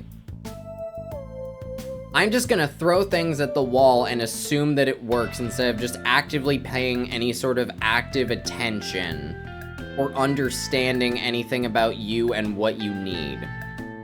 And it's because of that I got really good at, like, figuring out, like, what other people need and care about, and, like, listening for that, and actually, like, putting together, like, basically full-blown, like, analytical breakdowns of that shit. And I don't trust other people in general or I don't have experience with people actively understanding what I need or what actually helps me. So a lot of the things that people have done to express affection in one way or another has just been, like, weirdly tone deaf for a lot of my life. And, like, very clearly indicative that, yeah, this is not a person who understands, like, what matters to me and what I need. Like, I can still express things to other people, no problem. I just struggle to, like, not scream in my brain when someone does something actually thoughtful or helpful to me, because I'm not used to that at all. So that's fun. Anyway, next question. Before you continue, tell me something you feel like you want to tell me.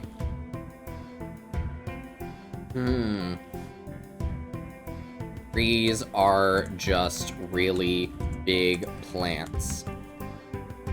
I feel like I want to tell them that. Actually, no. This is a very cozy quiz. Much appreciation.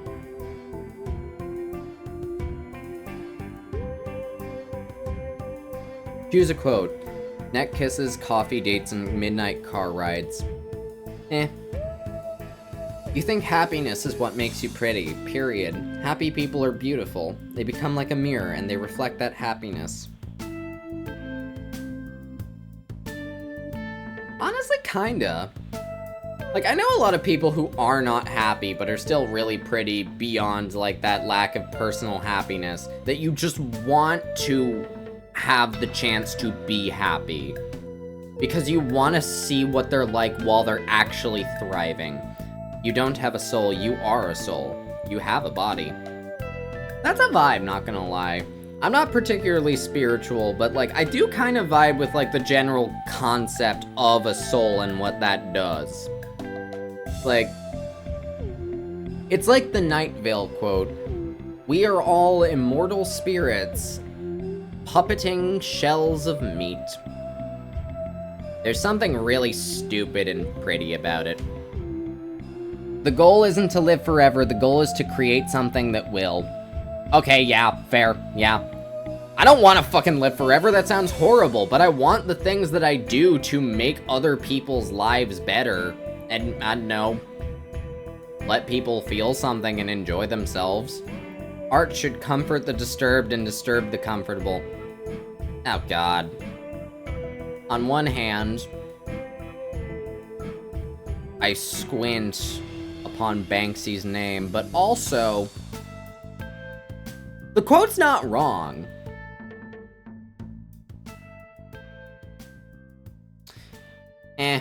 I feel like I'm not going with the Banksy one on principle. I dream my painting and then I paint my dream.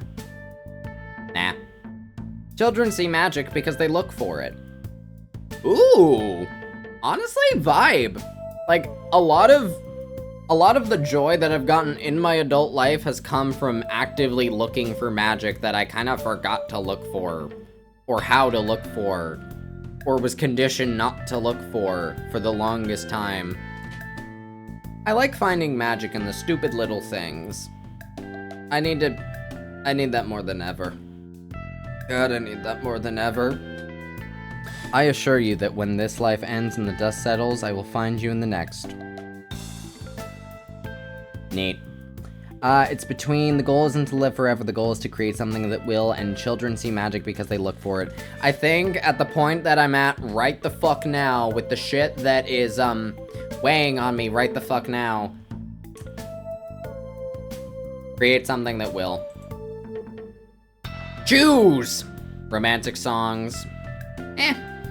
Just music from movies I used to watch. Wrong too.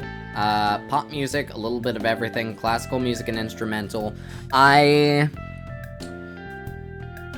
Honestly, a little bit of everything. My taste in music is all over the fucking place. However, I will say out of these, I listen to a lot of instrumental music because I really love listening to video game soundtracks specifically. Like, soundtracks as a whole, but especially video game soundtracks. I'm literally listening to a song, like, my background right now is, I forget which song it was. It was, The Long Fall from Night in the Woods. Night in the Woods has such a cozy soundtrack. Also, I have been listening to the Ultra Kill soundtrack on loop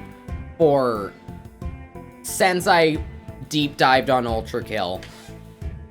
Genuinely, the Ultra Kill soundtrack is Ultra Kill to me. Like, Ultra Kill is a banger-ass soundtrack that tells a wonderful story that also happens to have a kick-ass, like, boomer shooter game attached to it.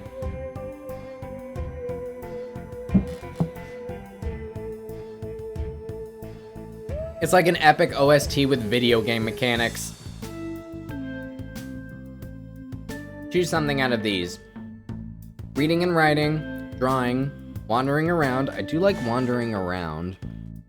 Spending time with your loved one. Writing love letters. Painting. I'm really a painter. Hanging out with friends. I do value hanging out with friends a lot. Whatever is fun. Aw, little kid playing with the flowers. It's cute.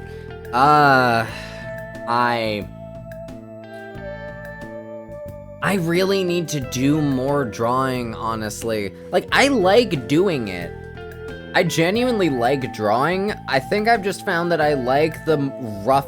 I find more comfort in drawing more, like, scrunkly-ass rougher things than, like, more polished things these days. Like, I feel like I do better in, like, storyboarding than any sort of, like, finished product, and I'm definitely learning how to work with that. Especially because I get, finished product anxiety. Where, like, the more finalized a thing is meant to look, the more, freaked out I become, and the more my anxiety paralyzes me. Anyway, I need to work on drawing more. But I do like reading and writing. But also, actually putting out reading and writing is difficult for me. Question is timed. You must answer within 90 seconds. Choose past, present, or future. I wish future, but the present's kind of all that's here. Choose a word that sounds nice. Ars. Like the Ars Goetia. Senex. Romanticus. Abscispe. Somniator. Solus. Claire. Spiritualis. Solus sounds pretty cool. I like it phonetically. Tell me something funny. What is funny?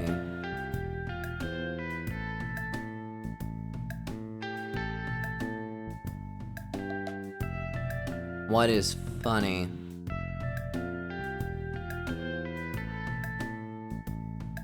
Okay.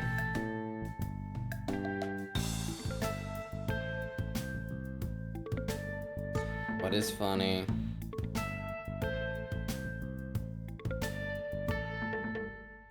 I have an idea. Have an idea.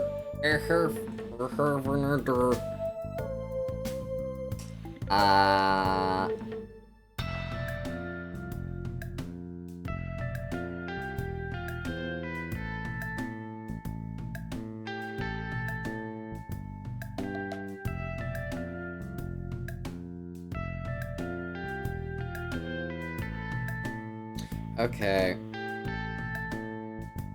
Where is it? I need to find the actual words to the thing. There it is. Okay. I need to find the actual thing to type it in. You can have my points when you pry them from my cold, dead hands. I would no sooner surrender my points than I would surrender my life, my heart, my sacred memory of all that came before. My points tell the story of who I am, what I've done. Oh, who I am, where I've come from, and what I've done. You shall not have my points.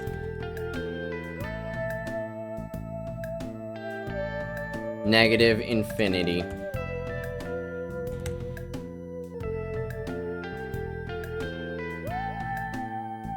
There we go.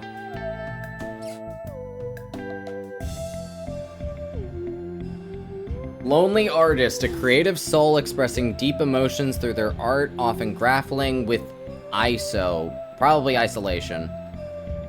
Ah, they ran out of space. Interesting. Dreamy teenager, romantic dreamer, lonely artist, passionate artist, spiritual seeker, hopeless romantic, elder philosopher, innocent child. Neat. Genuinely, I have had, like, a lot of issues with loneliness throughout my life. For the past couple years specifically, I've genuinely not had that problem, and it is the biggest fucking, like, buff I've ever received. Like, loneliness was crushing me. And now that I'm actually no longer lonely, it's the best fucking thing. Like, I've been snorting that not lonely juice like fucking ground up Smarties in the back of, like, a kindergarten art classroom. It's great.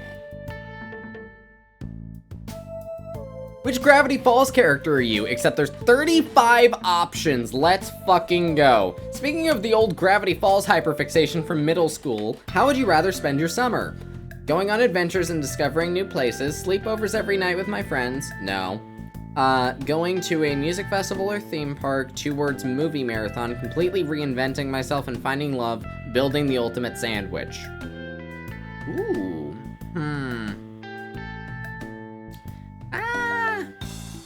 Okay, first things first. No. Not really a movie person. Not really a sandwich person. But there are some sandwiches that I do enjoy. I like who I am now. I don't think I would want to reinvent myself. I guess going on adventures. Take a snack. Smile dip, gummy koalas, infinite pizza slice, loser candy, hit cola, maple juice. It's got plastic dinosaurs in it. Okay, well, Smile Dip is... Smile Dip was banned under the Geneva Convention. The Infinite Pizza Slice... Pizza's kind of just okay, honestly.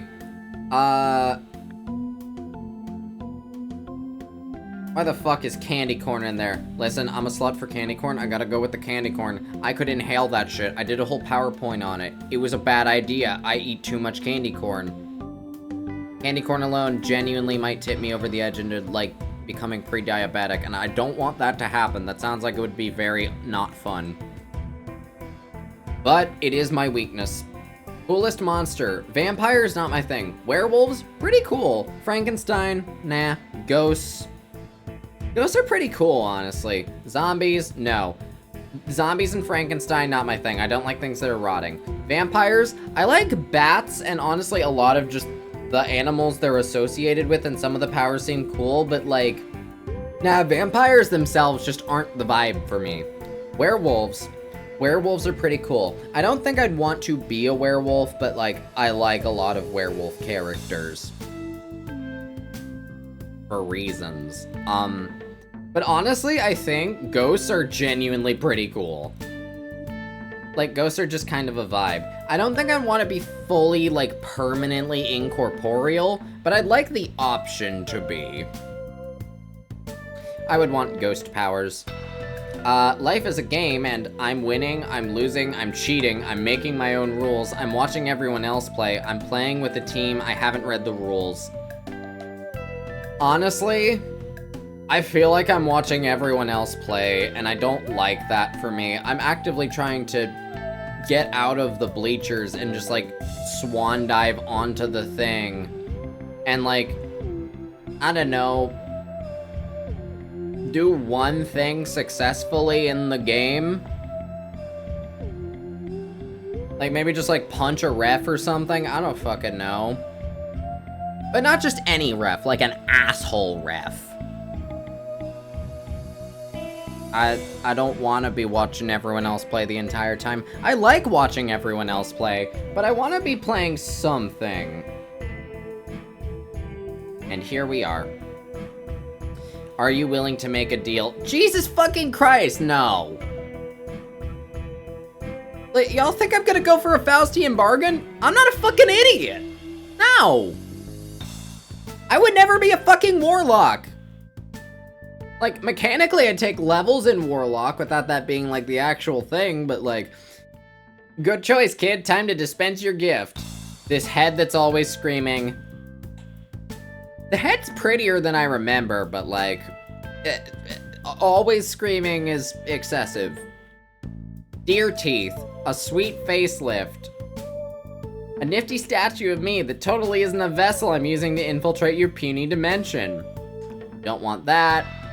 I like my orifices where they are on my face. The head that's always screaming, nah. Deer teeth. In general, yes. Fresh from the deer that got hurt from it, no. I wouldn't want to take the teeth away from the deer, but just like deer teeth that happen to be there. My self-published romance novel. The Love Triangle by Tabitha Lusthart. There's 3 sides to every story. I'd be tempted to read that just because of how fucking ridiculous it looks. Like, on the other hand, deer teeth are fucking weird and I would consider it, but like, I'd want to read the weird-ass romance novel written by just a whack-ass triangle. That would be so funny. If there was a bowl of candy in front of you, but you didn't know the flavors, what color would you pick? Red, orange, yellow, green, blue, pink, or purple? Purple or pink. Orange candy is the best candy. Orange candy is the best fruit candy. I will fist fight you on that. I will fist fight you on that orange flavored candy. Or just candy that is flavored things that are typically color-coded as orange are the best candies. I will not be taking criticism at this time because it's my taste buds, not yours. Get the fuck out of my mouth. I don't want you in here. Eat your own uvula. You're on a vacation and get handed the aux cord. What do you play? The best 70s hit of Icelandic pop sensation Baba. Dad rock from the good old days. Something so obscure and underground you probably never heard of them. My Chemical Romance. 9 hours of ambient noises recorded from a shrimp tank titled Pure Shrimplicity. Show tunes, and more show tunes. I do like musicals. Maybe not show tune musicals, but like, it's the closest to it. Yeah. I do like MCR. I would put them, if not for the whole, like, I don't know, the whole, like, pretentious gatekeeper aspect of it, like, My Chemical Romance is getting closer to dad rock by the year. And I find that fucking hilarious, genuinely. Like, so many millennials are in, like, their 40s now. Like, shit from the 2000s is just straight up dad rock at this point. Like, the further we go, the closer we get, if not tipping over the edge already, to MCR being dad rock. I'm fascinated by that, genuinely. Anyway, for the foreseeable future, I will be exclusively referring to MCR as dad rock. You can't stop me. Choose your Jungian archetype: the innocent, the orphan, the hero, the caregiver, the explorer, the outlaw, the lover. Okay, I need to actually read these. Naive, romantic, dreamer. I'm significantly less naive than I used to be. I definitely would have been that throughout, like, my childhood and, like, a bit into my adulthood, but, like, now, my naivety has been brought out back and, absolutely fucking murked. I'm also a lot less romantic than I used to be. At this point, I'm kind of just thoughtful. The orphan, regular person, the everyman, the person next door, the good neighbor. Listen, I like to consider myself a good neighbor to neighbors that don't suck, and I don't want to avoid because they are assholes, want me deceased, but, like, I don't consider myself an everyman by any means. Like, I'm weird. Like, I don't fit in. No, I just... Nah. Everyman is a specific type of, like, mundanity that I'm just not by nature of existing. The hero, the warrior, the crusader, the superhero. Nah. The caregiver, saintly, altruistic, the helper, the supporter. I consider myself to be helpful and supportive. I am not fucking saintly. I am not fucking saintly, Jesus Christ. The explorer, the seeker, individualistic. I am pretty individualistic, but, like, I'm getting less, not necessarily that I am, like, tipping away from, like, wanting to be an individual. Autonomy is, like, the thing for me, and I like seeking things out, but also, like, I want to work with other people more than that. I want to work with other people too much to consider myself fully individualistic. And again, human connection and collaboration is important. People fucking need each other. The outlaw, rebellious, revolutionary, the misfit. I am only ever revolutionary or a misfit by comparison to people around me not remotely being rebellious or revolutionary or misfit in any way, shape, or form. I'm more like the mid-fit. Like, I'm just kind of fucking there. Like, I have my own ideas and thoughts and shit, and I don't tend to just go along with people for the hell of it, and I tend to express that and be like, hey, maybe this isn't the best way about it, but, like, I'm not a weirdo. I'm not don't fit in. I don't know, I'm just kind of there. I'm just kind of autonomous. The lover, the friend, intimate, the team builder. Honestly, yeah, like, that's the one I'm going with for now. Like, I like bringing people together. I like being a good friend to people. I like being someone that people are comfortable being, like, vulnerable with in a way that's, like, some form of intimate. Not in, like, the way that's, like, you know, not in, like, the, ooh, getting intimate sort of way, but, like, nah, more like just, yeah, like, this is something that's important and vulnerable to you, and I want to be there for you in that. And the team builder, I'm a forever GM. That's kind of my fucking job. Like, I've gotten really good at it since I started. I'm really fucking proud of it. On the other hand, the creator, the artist, the writer, the innovator. I love art, I love writing, I fucking love innovating. I don't know which fits me more. God damn. Like, genuinely, it just varies from moment to moment based on what I'm prioritizing. And usually those two things are in manners that go hand in hand. God damn it! Why must everything be confusing? The jester, the fool, the trickster. Listen, from a brand perspective, that's me. That's me to a T. I'm a trickster through and through. I'm a tricksy little schemer. I am a whimsical little gremlin who bamboozles at every turn. I play the part of a fool to, like, I don't know, Keelys to hide your feelies. Humor is a coping mechanism, and also, like, using it to, like, bring things to attention in a more palatable manner. Like, if you're making jokes about something, it's easier to broach a conversation. Like, that's me in branding. The two above are just me behind the scenes. The sage, the scholar, the expert. The scholar, the expert, academic, contemplative. Hello, Gale. I mean, I definitely consider myself scholarly and honestly, I don't consider myself to be, like, overtly academic in my curiosity and contemplation. The magician, the visionary, charismatic, the healer.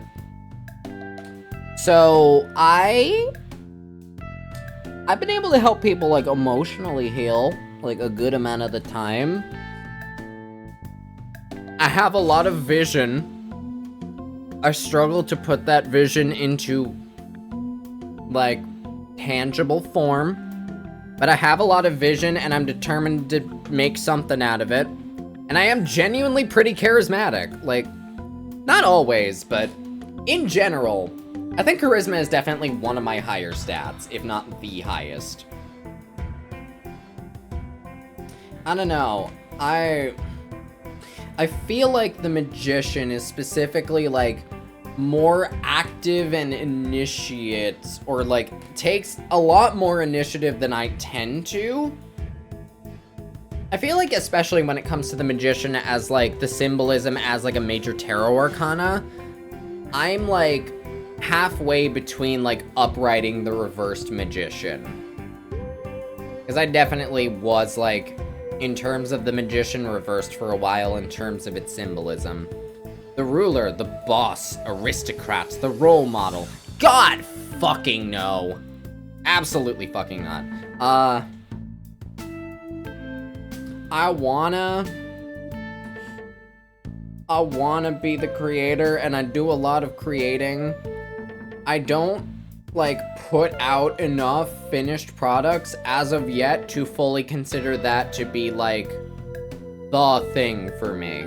Like, it's definitely a close second, but I think I have more, like, active, like, tangible, like, things to show for it on, like, the facets of the lover.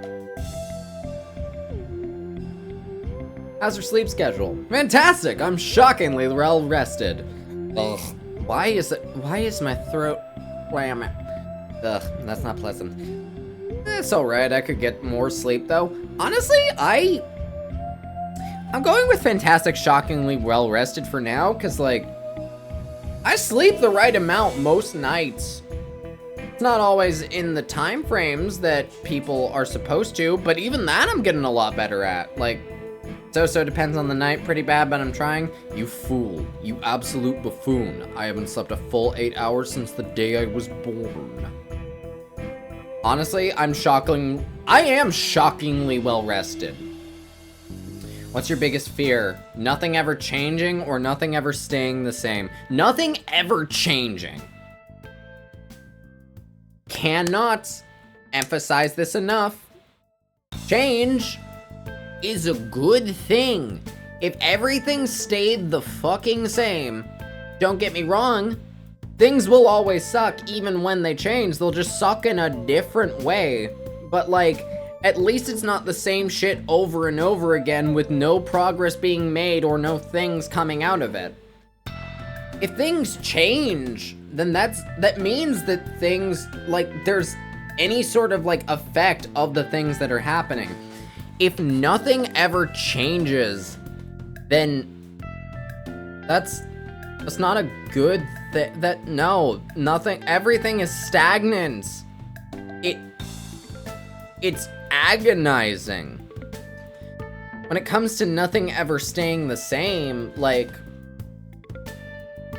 yeah, I'm more afraid of the things that make it seem like nothing is changing than the shit that makes it feel like nothing ever stays the same. Because a lot of the shit I can think of staying the same, apart from like really bad changes happening, they're just like, oh, this destroys me. Which, again, there's been like, you know, shit being like that. But that's almost like, yeah, nothing ever changing. I'd be terrified of nothing changing. Change is a good thing, especially when everything sucks. The things that suck need to change into be, like, a different kind of sucky. Pick a lyric from the show. Am I blanching? Girl, we blanching. I'll live up in a mansion. Straight blanching by Little Big Dog. We'll meet again, don't know where, don't know when, but I know we'll meet again some sunny day. This is not the song for this one. The background music is not good for this song. We'll meet again by Vera Lynn. Don't start unbelieving. Never, don't not feel your feelings. Don't start unbelieving by Ampersandra. Ampersandra is one of the funniest fucking, like, fake musician names I've ever fucking heard in anything. Genuinely, 11 out of 10 bit. I'm Stan and I was wrong. I'm singing the Stan Wrong song. I shouldn't have taken that chance. Now here's my remorseful dance. The Stan Wrong song by Grunkle Stan. Listen, no. Grunkle Stan is the singer of the song. Mabel Pines is the lyricist of the song. Very important. Disco girl coming through, that girl is you. Woo-oo, woo-oo. Disco Girl by Baba. Honestly,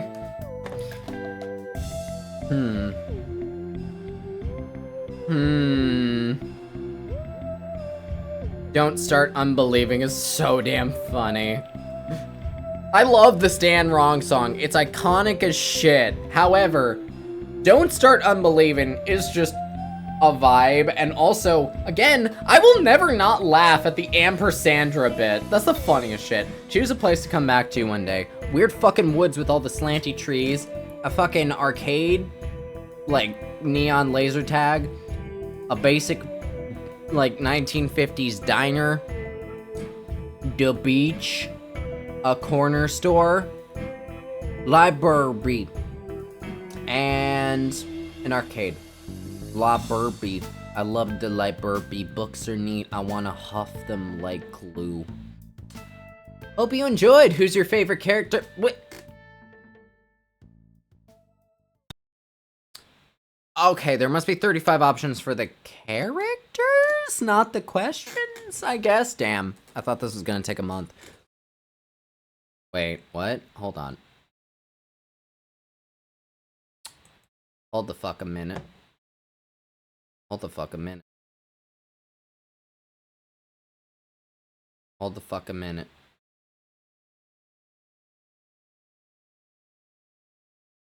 Oh, damn.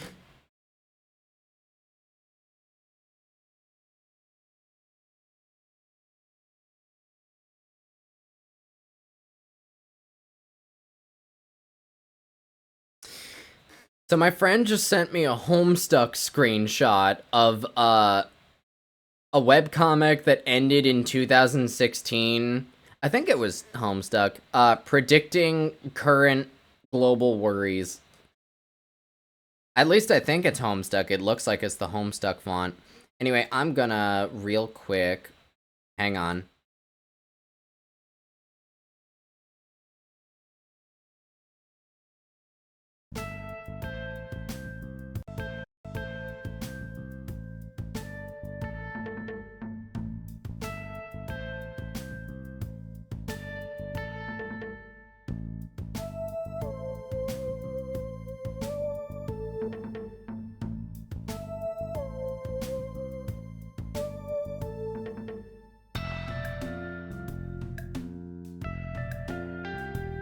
Okay, we're back.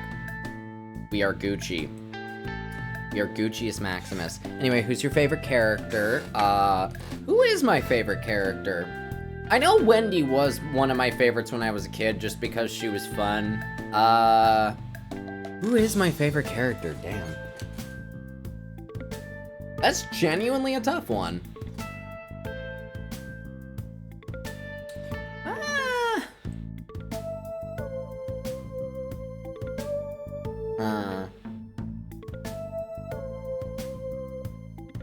Honestly, I like Ford on the basis that he is such an overtly flawed character, and I love characters that are, like, really cool, but also complete and utter dipshits.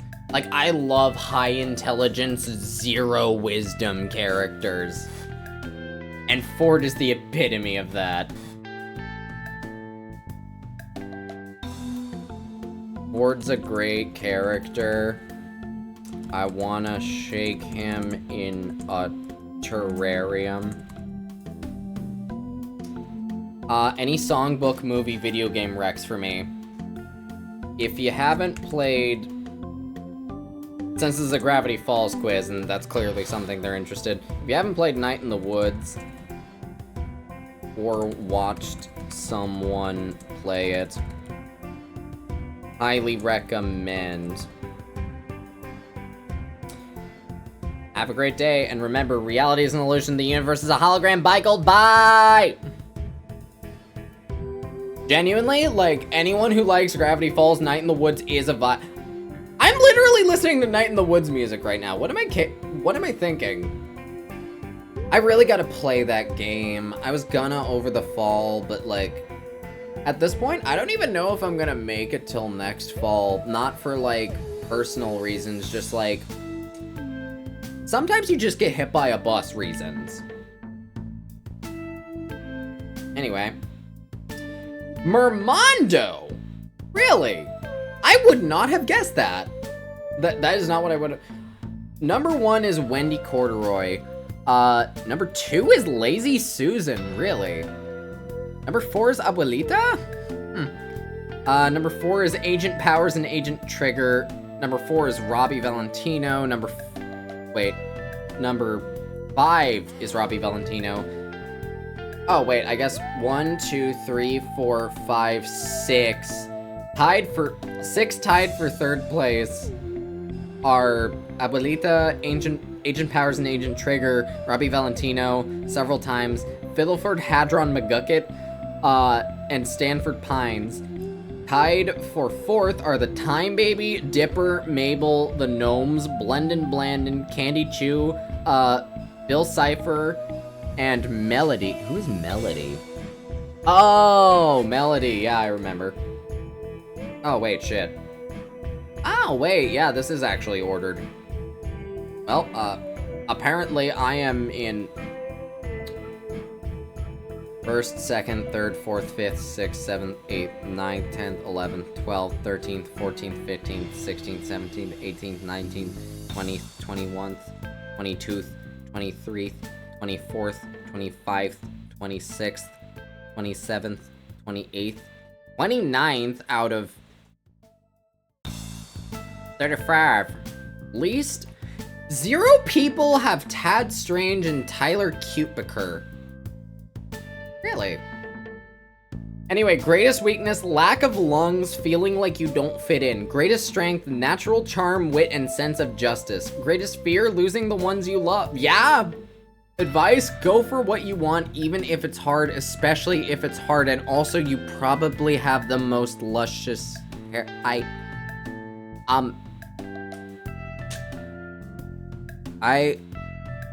don't...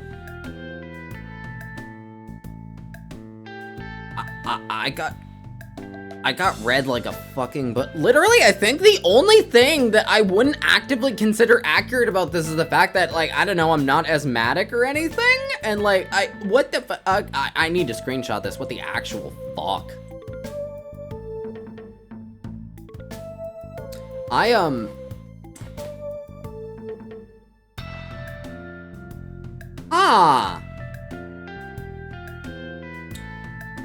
So, everyone check out which Gravity Falls character are you, except there's 35 options on uQuiz, because apparently it's coming for your kneecaps.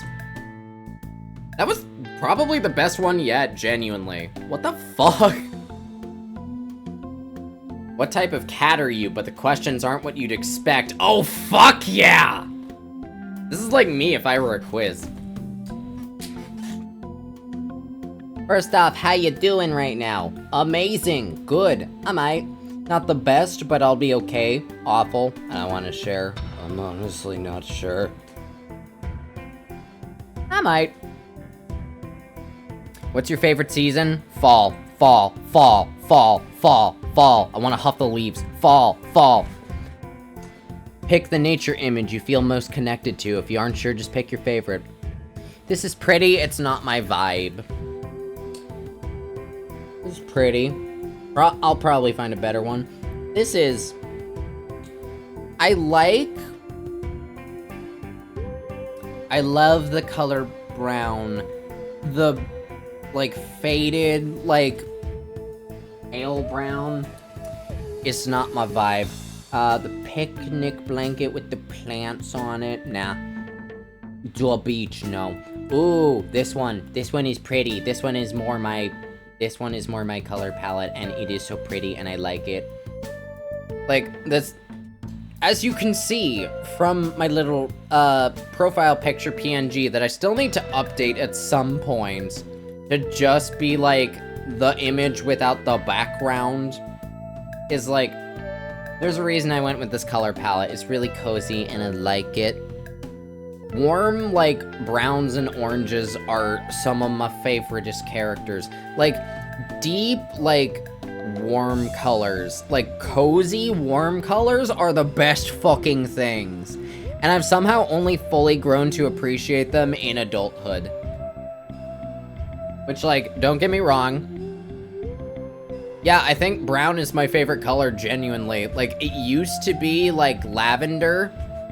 I still really love lavender. It was neck and neck for a while, but I think genuinely, especially at the point I'm at, like, a nice, deep, warm shade of brown, of just the coziest brown color, is just the best fucking thing.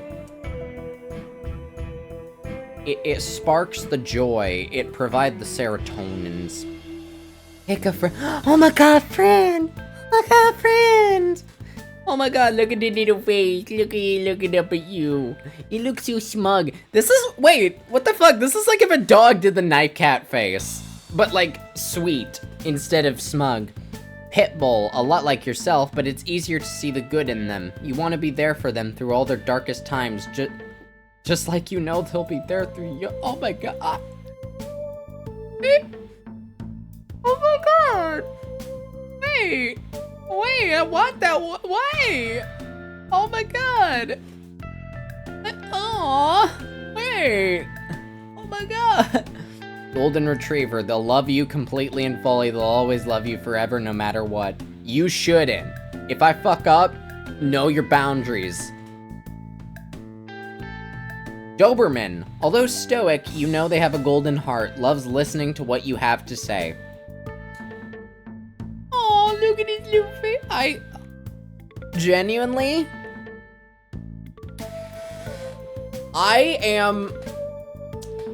if you pay any attention to any of the characters that I get fascinated by, I am a slut for Scary Dog with Heart of Gold. Scary Dog isn't like Scary Dog privilege, not actual scary dogs. Or, actually, like, sometimes scary dogs. Blythe Elden Ring is in fact on there. Not a literal dog, but like, scary dog energy. Listen, my queer awakening was Kanji from Persona 4. So, that's all you need to know. Like, that's all you need to fucking know. And then I immediately was like, immediately after was when I got into Persona 3, and I was like, hello, Shinji. High school was fun.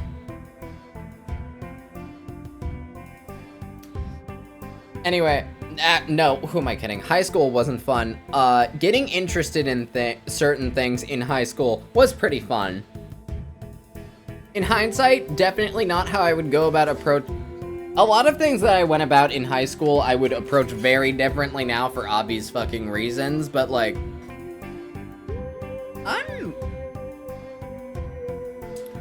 I'm glad I had that point in my life and that the evolution has happened.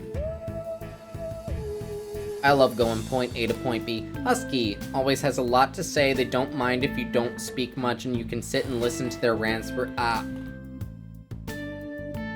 Now on one hand, I like listening to people rambling because I feel bad if I'm the one rambling. On the other hand, I could never actually have a husky because although they are among the sweetest and softest fucking things on the planet, they have like straight up wolf fur, and it's just so soft and you want to hug them and they're so delightful, but also they're so loud. They're so fucking noisy. They're so fucking noisy and they just make noise that you don't comprehend, and it's adorable, but like sometimes you just need quiet or your brain is screaming back too. So unfortunately, I don't think I'd ever be able to actually have a husky. Also, they require so much exercise. Oh my god. That would take like hours to exercise them. It's like a part-time job. Jack Russell, full of chaotic energy in the best way, a great buddy to get into trouble with. I could use that energy, but I wouldn't gravitate towards it. Dachshund, rather stubborn, but in a way you find endearing, never afraid to stick up for what's right, to speak up for themselves, or to speak up for you. Aww. Really sweet. I'm terrified of confrontation. I'm not terrified of confrontation, but I prefer to de-escalate if I can. Aw, Chihuahua. Oh, look at this little thing. Look at his giant fucking eyeballs and that giant fucking dog treat in its mouth. They clearly have a soft spot for you. They make you feel really special when they don't like most others all that much. That's really cute. It's so sweet. Honestly, I think I'm sticking with the pit bull. Like, a lot like yourself, but it's easier to see the good in them. You want to be there for them through all their dark times, just like you know they'll be there through yours. Like, yeah, that's the vibe. We're fucking messes, but we vibe and we care about each other. And we we rip God's trachea out for one another. Pick someone to see one last time. Oh, like people that I don't see currently. Okay. Like, in this hypothetical scenario, this is someone I haven't seen for a while, and I don't actively anticipate seeing, but I would like to see even just for one last time. So, like, who would I want closure with? No one. An ex. The person that didn't love you the way you loved them. Honestly, for either of these, it's just, they go about your own life. Live your life. We're clearly going in different directions, and that's cool. Your childhood self, how can I choose just one? A parent, Nah. An old friend.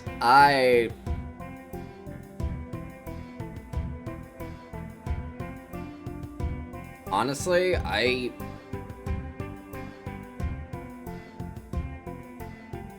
kind of want to give my childhood self a fucking hug.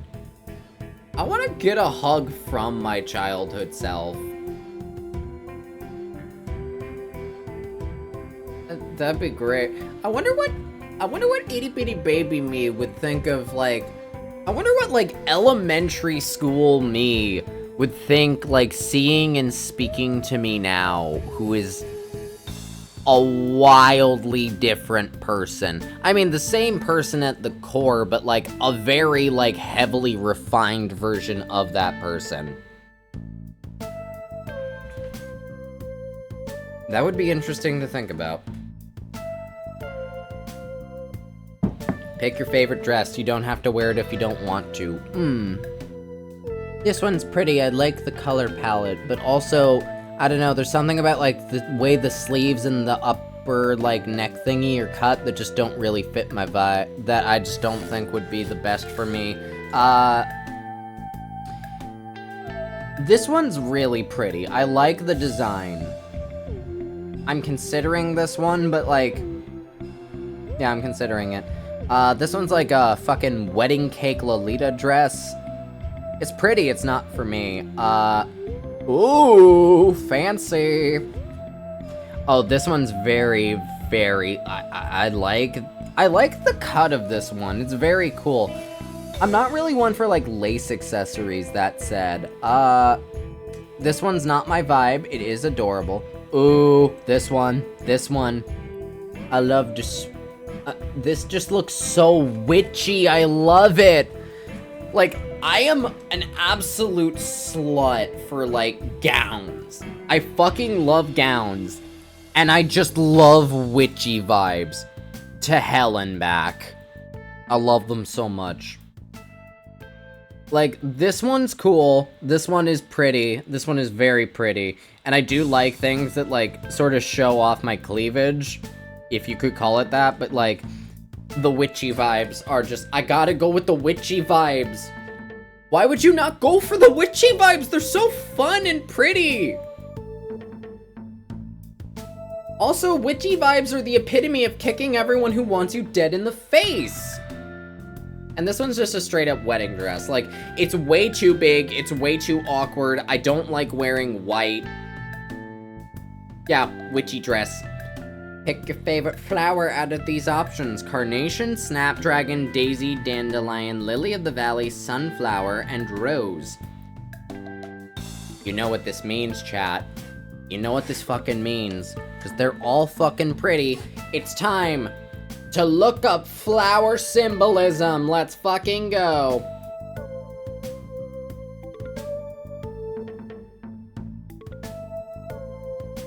Flower symbolism list. Okay, carnations symbolize love and fascination. Nah. Which ones are on here? Scroll down.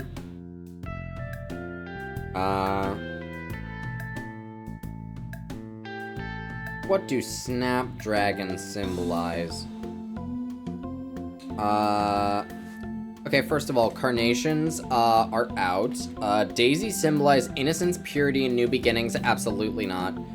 Dandelions symbolize, does it say? Okay, snapdragons symbolize graciousness and strength. I'm more of a dex build. Dandelion, rose, sunflower, lily of the valley. Is sunflower higher up? Adoration and loyalty. Not really the adoration type, genuinely. Lily of the valley, I don't know if that's a separate one, but, purity, virtue, and devotion. No. No. I'm team purity can go fuck itself.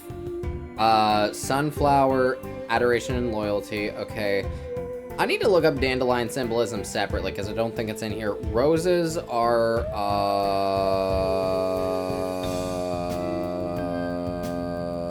where do roses? Where the roses at? At the top. Love, passion, and beauty. What do dandelions symbolize?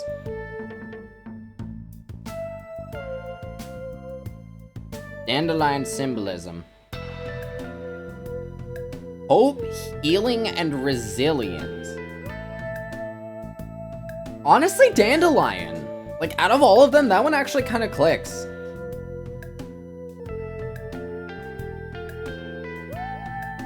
Which is scariest? The ocean, tight spaces, thunderstorms, heights, bugs, public speaking, and needles. So I do hate needles. However, that one is like a mid-fear. It's not like a full-blown phobia. It's a,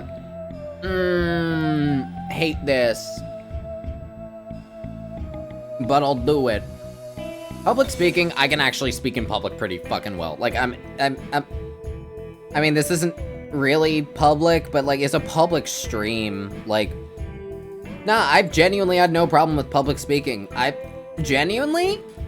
think I've had an easier time speaking in public than I have, like, speaking to individual people.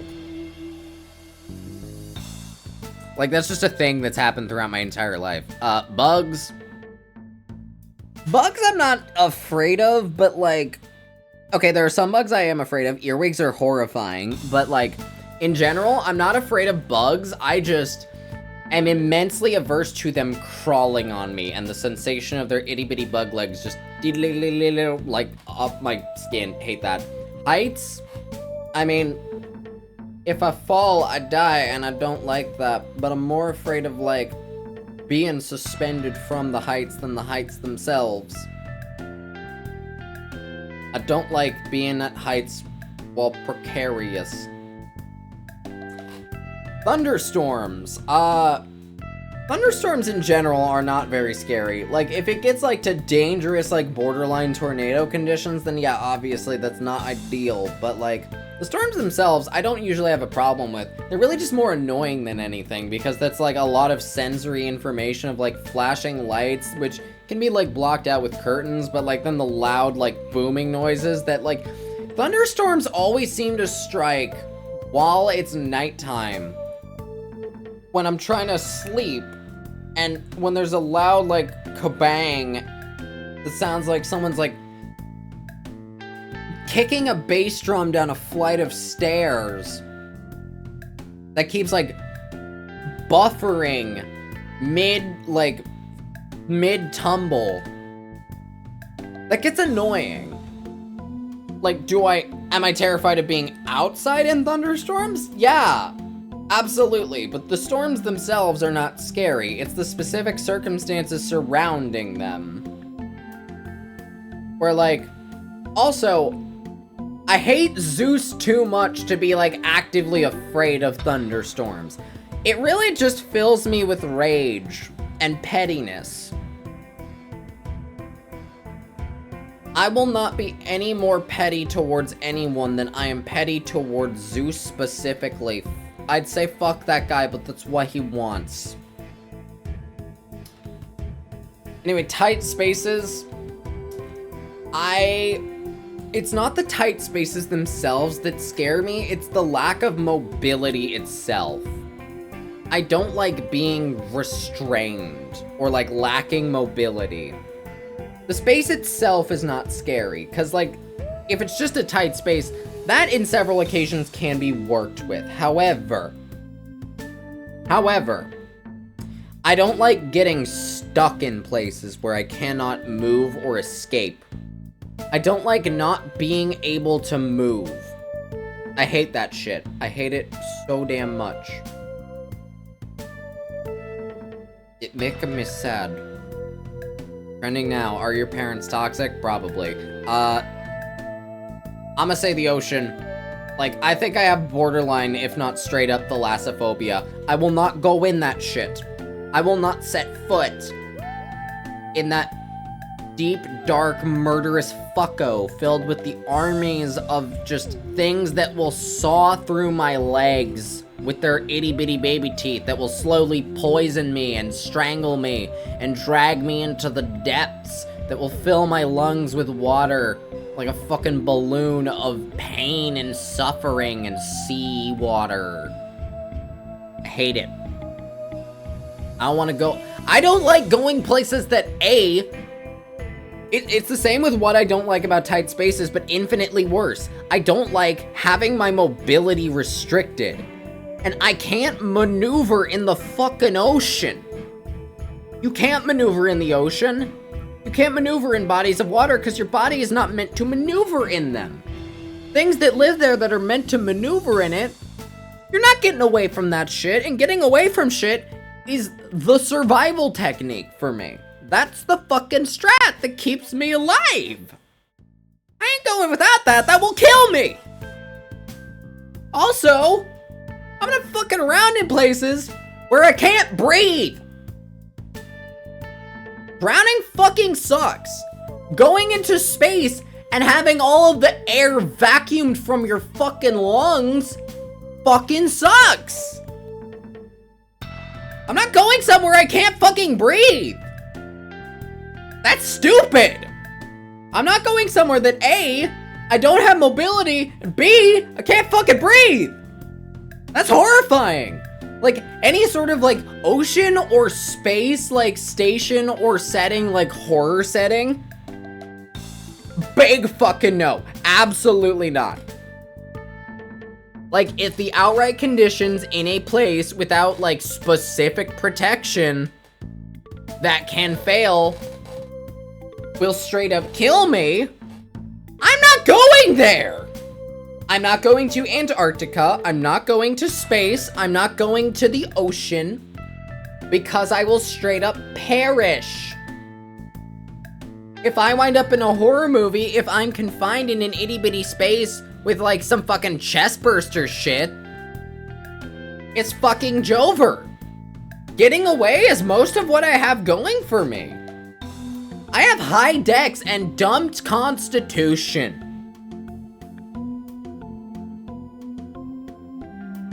That's not going well! Anyway, thalassophobia. What is scariest? The anger of my parents. No. The anger of my parents is not scary. No.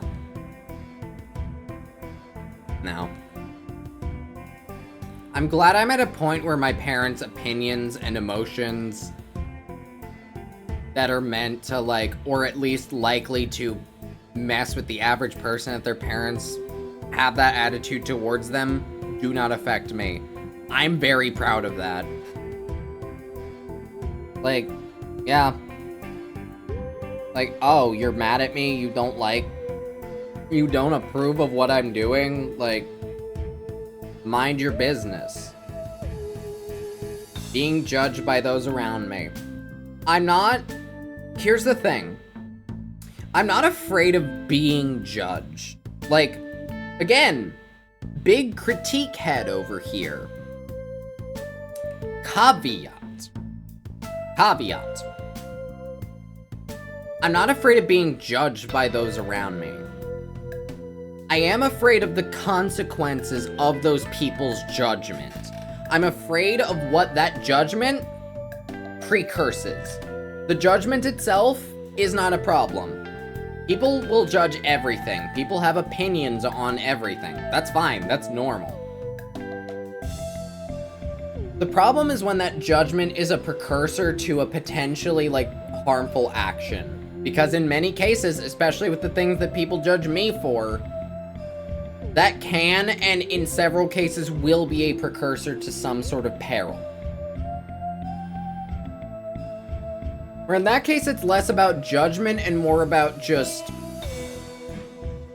Again, judgment is usually a lot more about the people who are judging than the people being judged. Apart from the people who are like, yeah, that's kind of fucked up. And if you think about it for like 5 seconds, you're like, you know what? That's a good point. And like in those cases, like, then there's benefits to being judged. Like, genuinely, if no one has any judgments on a thing that I'm doing in particular, then, like, I don't know, it's just a thing. And, like, otherwise, if people have thoughts about it, thoughts kind of are inherently judgmental. Like, thoughts about a thing, specific thoughts and opinions on a thing, one way or another, even if they're positive, are inherently judgmental. And again, critique head. Critique head. Being judged, in my experience, kind of is just a good thing. Or a meaningless thing from fucking randos. Or, the precursor to someone trying to straight up murder you. So, like, that's not scary. No. Being unable to help someone I love, oh my god, that's horrifying. Not like I have to be the one to solve all of your problems, but like, someone that I love is in a position where they need help, and no matter what I do, it's not like helping or solving anything. And like, they're in a position where they need like successful help to be okay, and nothing is working. I'm scared of unsolvable problems. It's not that I'm scared of it, it's that it just kind of fucks with my head. And like, on one hand, I know that not every problem is going to be solved, but like, a lot of the help that I've needed to give to people I love in the past has been like crucial shit. Like, in some cases, like life or death shit. And if I can't help someone in a life or death situation, that is... honestly, that would be less about not being able to help being the fear and more about someone I love being in peril.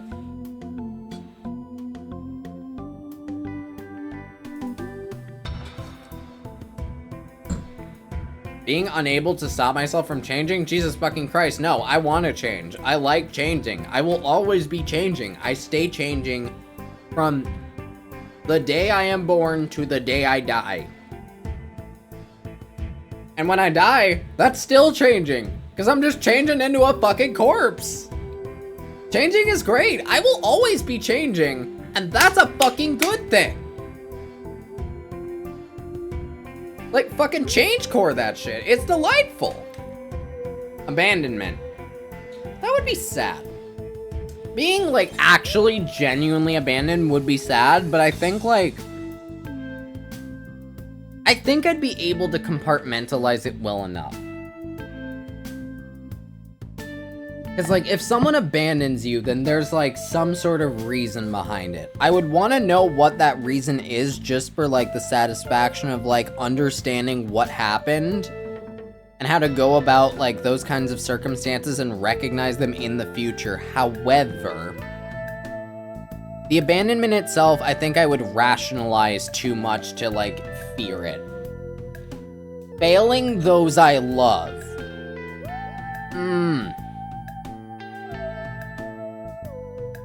Yeah.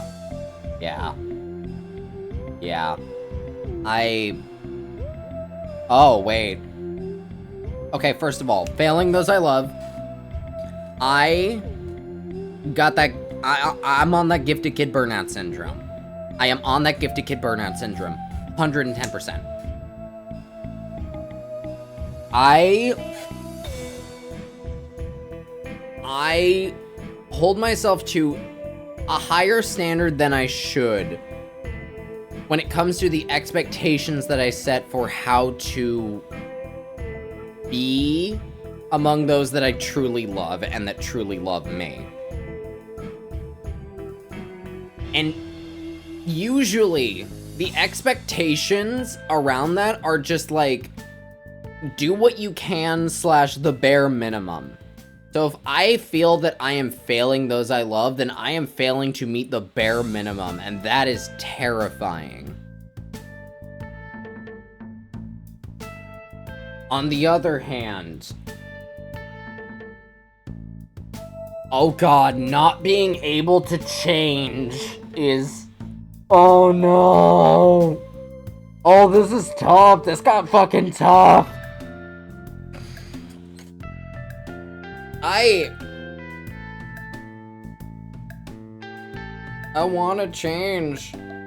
I want to change so much. I want to be perpetually growing and evolving and developing and adapting and changing.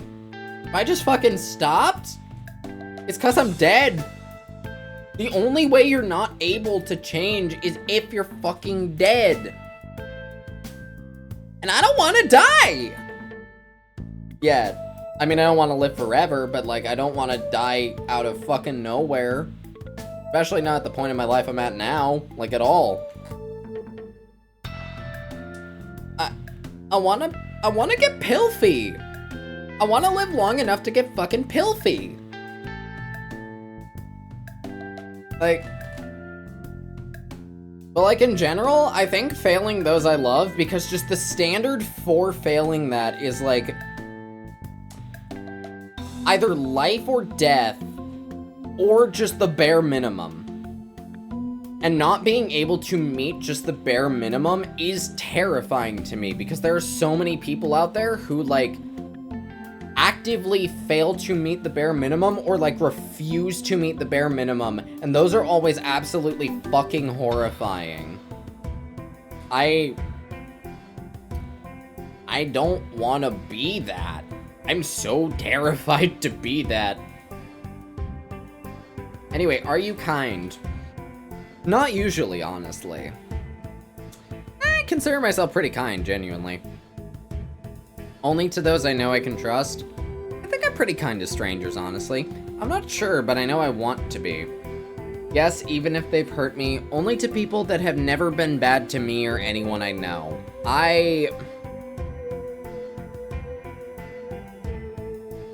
I have been told by several people from several different perspectives that they consider me to be kind. I don't know if I am truly kind, because there are a handful of times that I absolutely fuck up and accidentally hurt people. And, like, you can be kind and accidentally hurt people, but I don't know what the extent of that is. And I don't know how close I've come to meeting it ever before. I know I've failed to be kind at points in my life,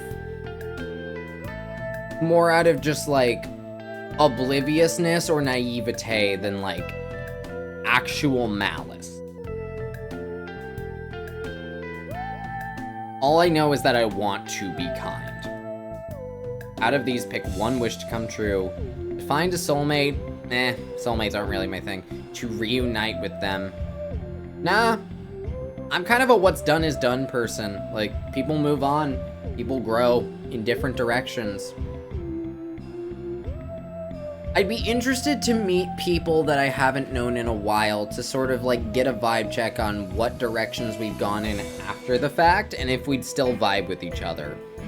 Like, there are people who, like, got along better after going off and developing on their own.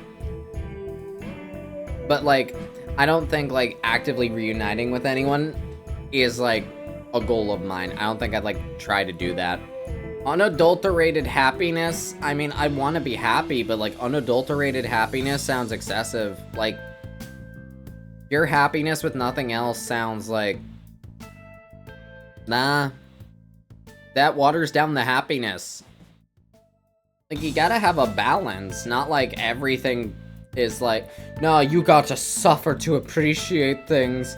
But, like, what was that dog shit Scottish accent? But, like, no, there just needs to, like, I wouldn't want to be, like, at an unadulterated level of any emotion permanently. That sounds uncanny and horrible. To be loved by them. I would not wish for anyone to love me. People can have their opinions on me. I would wish to be loved by someone, but that would be more of, like, for the sake of, like, going, like, full-blown genie mode with, like, for the sake of thinking of things from full-blown genie mode. First of all, by traditional genie rules, genies cannot make people fall in love with you. But also, if they could, I wouldn't want that. I wouldn't want to change someone's feelings towards me through, like, some sort of, like, magical or artificial means, through some sort of manipulation. I wouldn't want to make a specific person love me. I just wish to be in a position and meet people who I could love and who would love me in return. And I do genuinely think that I have that. But I wouldn't want to be loved by... I wouldn't make a wish to be loved by anyone in particular. I just wish to be loved by someone. All the money you could ever dream of. So here's the thing. All the money I could ever dream of, first of all, I can't dream of that much money. Like, I could dream of the amount I need to pay out my student loans and, like, I don't know, a couple dozen thousand beyond that. But, like, I could not fathom getting more than, like, 6 figures over the course of my entire life. Genuinely. I wouldn't want the money itself, I'd want the stability that comes from having consistent money. Just raw money, not my thing. The shit that money is used for and can assure, that I want. The most amazing house, just how you wanted when you were a kid. Yes, all of your friends can live there with you. Oh my god. The perfect body and face, just how you want it. Genuinely, I like my body and face. Like, not just because I'm a fucking snack, but, like, I feel comfortable in my own skin with, like, who I am. I have a couple concerns from just a health standpoint, but, like, I am comfortable in my own skin. There's maybe, like, one thing I'd consider, like, editing, but that's more just, like, less about, like, making it perfect and more just, like, that would be neat. It's not Wolverine claws, those sound horrible. But I think, like,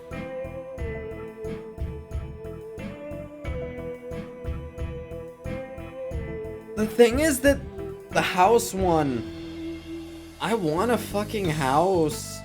I want, like, I want a stable shelter. I want a place to live, to call home so desperately. And I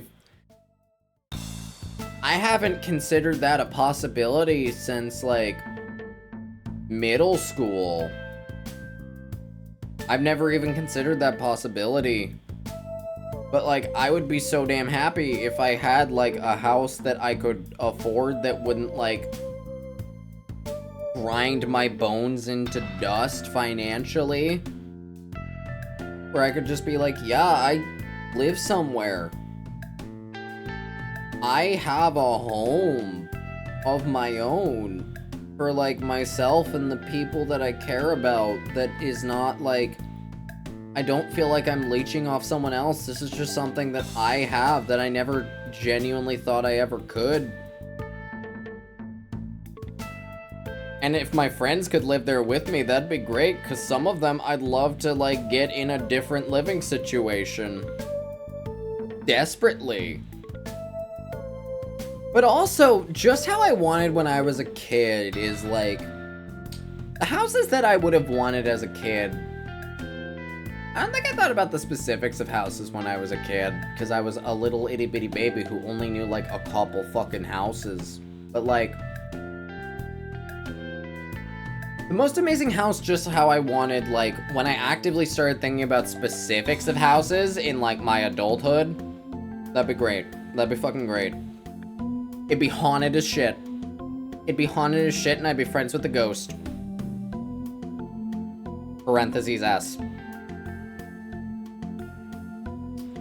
That'd be great. Like, if I had, like, guaranteed home,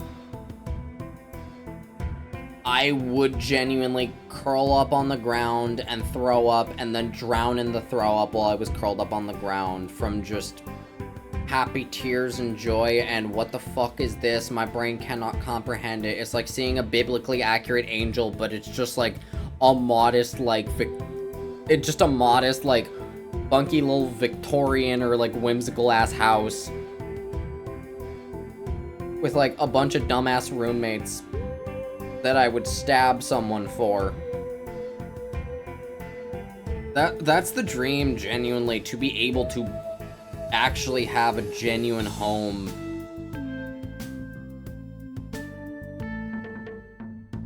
I hate how that feels like a fucking pipe dream at just the bare minimum variant of it. Like, having my own apartment has felt like a pipe dream for so fucking long. But like, it's a thing that can happen.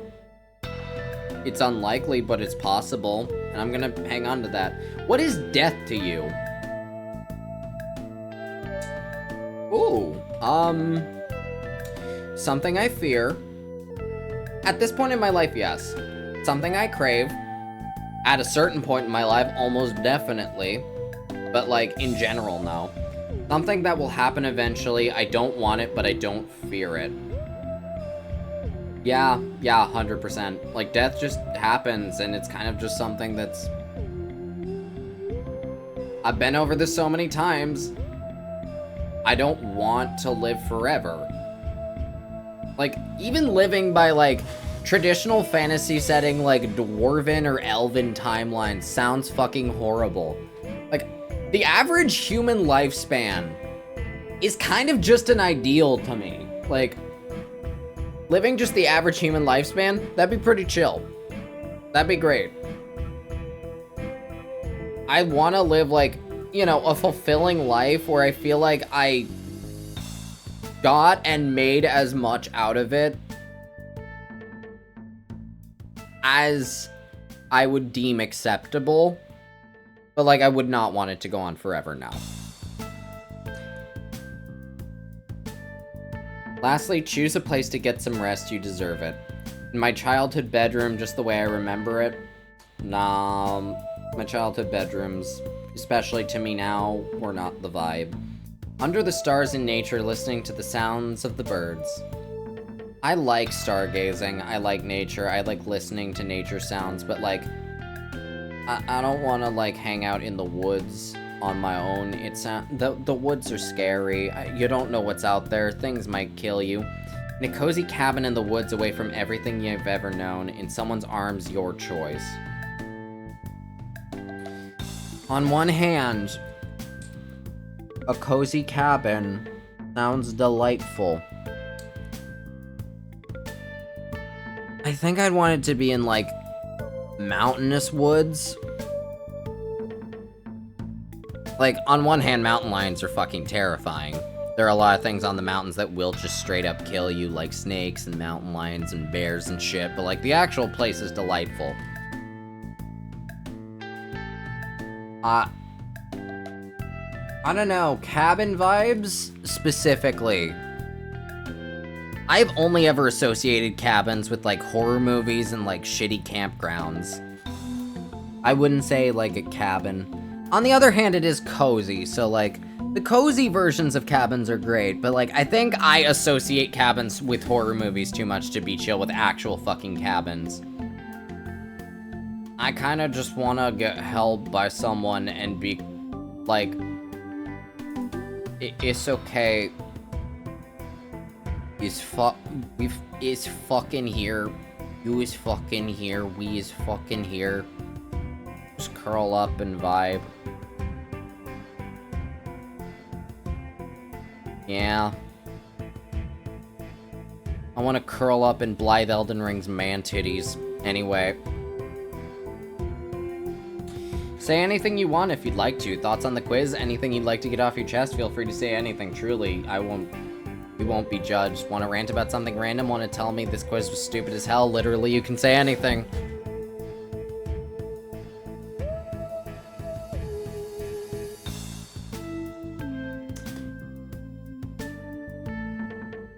Loved the quiz.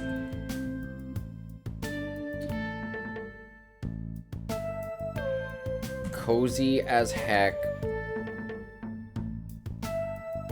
I wanna curl up in live Elden Ring man titties.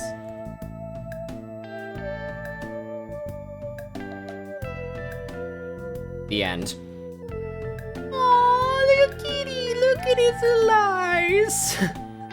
Aww, look at it, it's so cute. Look at the little kitty. Oh my god, I love it, it's so cute. Look at its little face. Look at its teeny tiny face and its giant fucking eyeballs. Aww. I want a cat so bad, y'all. Like, it's literally on my bucket list. Look at the baby. I want to scoop it. I want to hold it like little bitty baby thing. Swaddled in little baby clothes. It is so small. I want to hug it. It's so small, I want to fucking hug it. It's so cute. I want to scoop it in my arms and give it little kiss on forehead. I want to just curl up there. Anyway, orange cat. You mean the ones that everyone says are stupid as fuck? Interesting. What's the description here? It's okay to have feelings. It's okay to let people be there for you when you're always there for them. You're just as worthy as anyone else. You deserve to be loved.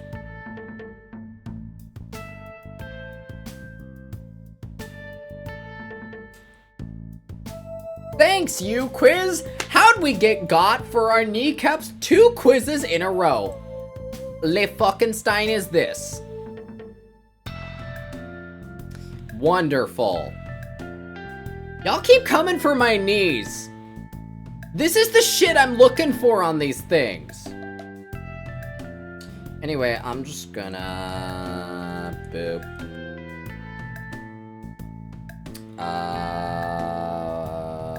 Boop. Boop. Boop. I'm gonna screenshot this and save it to a OneNote. I need it. Thank you, kitty. It's the kitty. It's delightful. I stare into its eyeballs. It deserves love. It deserves all of the hugs and the cuddles. I love it very much. I want it. I want it. I want it. I want it. I want it. I want to scoop it. I want to scoop it. I want to scoop the little baby thing. You are my child now. I will take your entire stock. Gimme. Gimme the cat. I want it. I want it real bad. Gimme, please. I need it. I need I need this baby child. Look at its face. Look at its tiny fucking face. I need it. I need it in my life.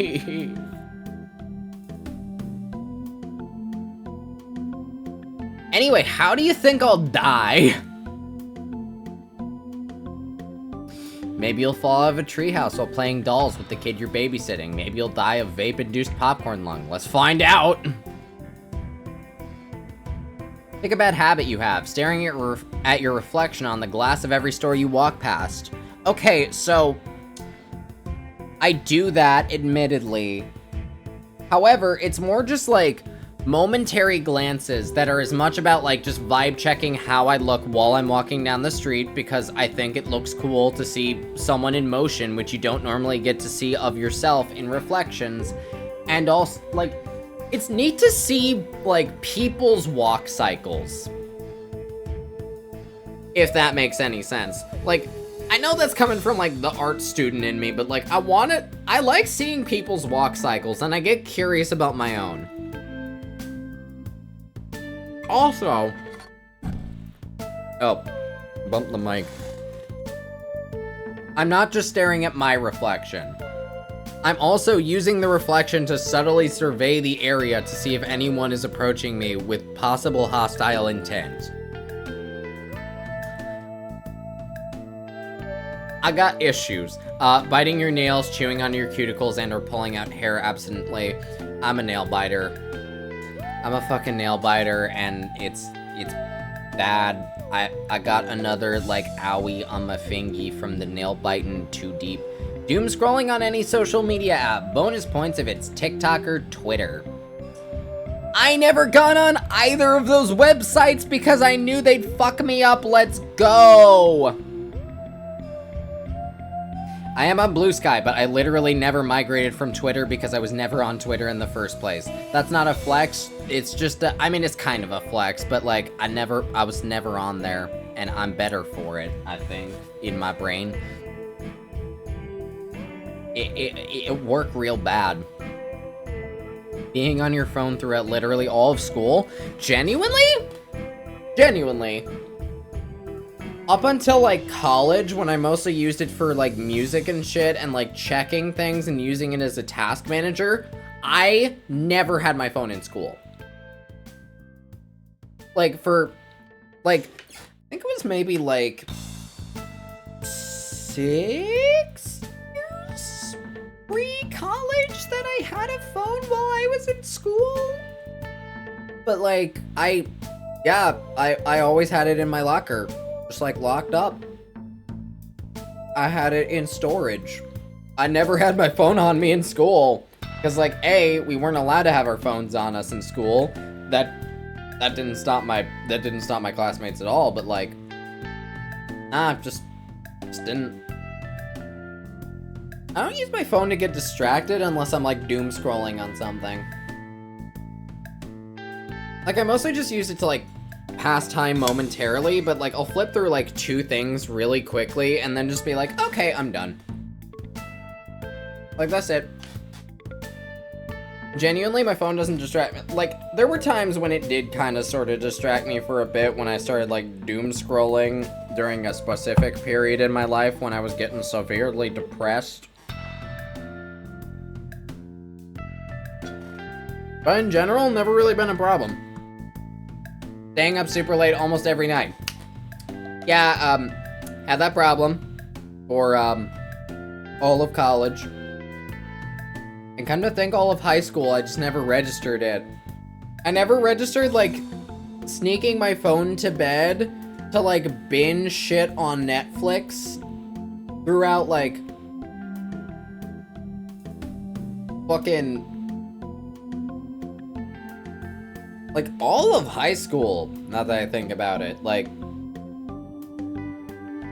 back in, like, even, like, freshman and sophomore year of high school, I would, like, stay up until, like, 2 a.m., like, binging Futurama and, like, Family Guy and American Dad when I watched those, because, like, those were, like, you know, the adult shows that it didn't register to me that, like, it's okay for me to be watching these. Because, like, Futurama was, like, pretty sure Futurama was, like, TV 14. Like, Family Guy and American Dad, that's a whole nother story, especially in the later seasons, but, like, you know, like, I was old enough to watch Futurama, technically, with its rating throughout all of high school, but, like, it was still, like, a thing that I felt I had to watch in secret, and I watched literally the entire thing, staying up until 2 a.m. on my phone, watching it on Netflix throughout, like, a couple years, like, the entire fucking show. Just because, like, I was the oldest of several siblings, so I couldn't really watch it, like, downstairs during the day, because, like, they weren't old enough to watch it, and it was like, oh my god, this is a thing that I'm watching. This is, like, I'm not supposed to be watching this. Oh my god, I'm supposed to be watching things for children, but, like, I don't know, learning new things about the world and adult shit. I don't know, like, I'm 15, 16,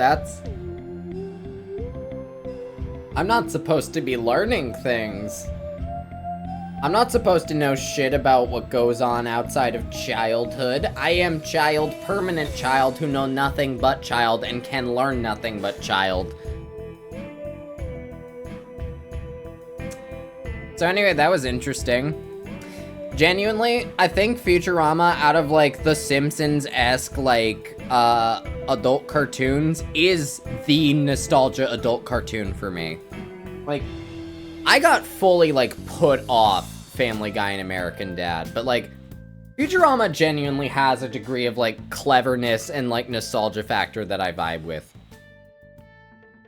And it, The staying up super late got really bad, especially while I was, like, living at my parents' house, because it was the only sense of, like, solace that I had. And, like, also during college, because I was so stressed during the day that the nighttime was the only time I had to, like, unwind.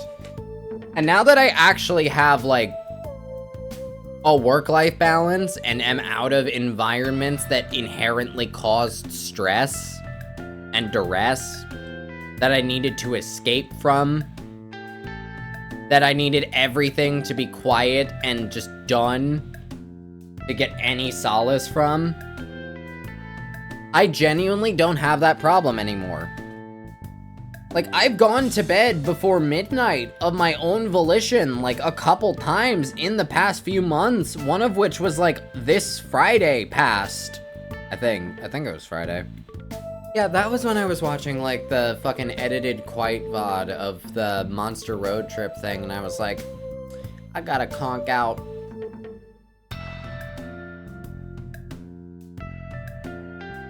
And, yeah. Consuming excessive amounts of caffeinated drinks? Absolutely fucking not. I drink no more than 1 caffeine on a given day.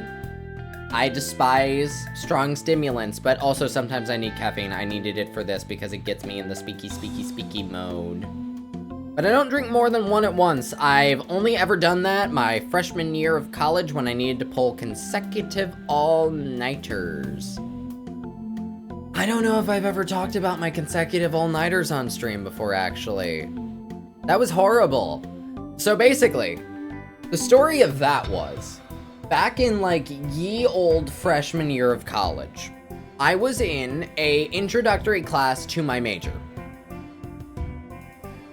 And this one project that I had was, like, I essentially needed to make, like, a full-on comic in using particular materials. Because for the entirety of my major, we had to work on projects in, like, traditional formats with, like, you know, to get the actual, like, comics, like, medium down before it, like, branching out into, like, different ways to do that medium for, like, most of the program until basically, like, senior year, until capstone. So what happened was we had to do the thumbnails, which I only got, like, good at, I guess, like, acceptable at in recent years. Because, like, I was in a stage where I struggled to do things that weren't, like, fully finished products. That's a whole nother thing. I wound up, like, blowing thumbnails way out of proportion, and I still kind of struggle with it in, like, full-blown, like, comic formats to this day, because of, like, laying everything out, and, like, needing things to be arranged well, and, like, arranging things in traditional, in particular, is pretty fucking difficult. But, like, I did some of that shit, and I did something. It was not until recent years, after I was no longer in that program, that I actually learned how to do thumbnails properly. And not, like, go super fucking try hard on them, and stunlock myself with the anxiety and the perfectionism. But that's a whole nother story. So basically, what happened was,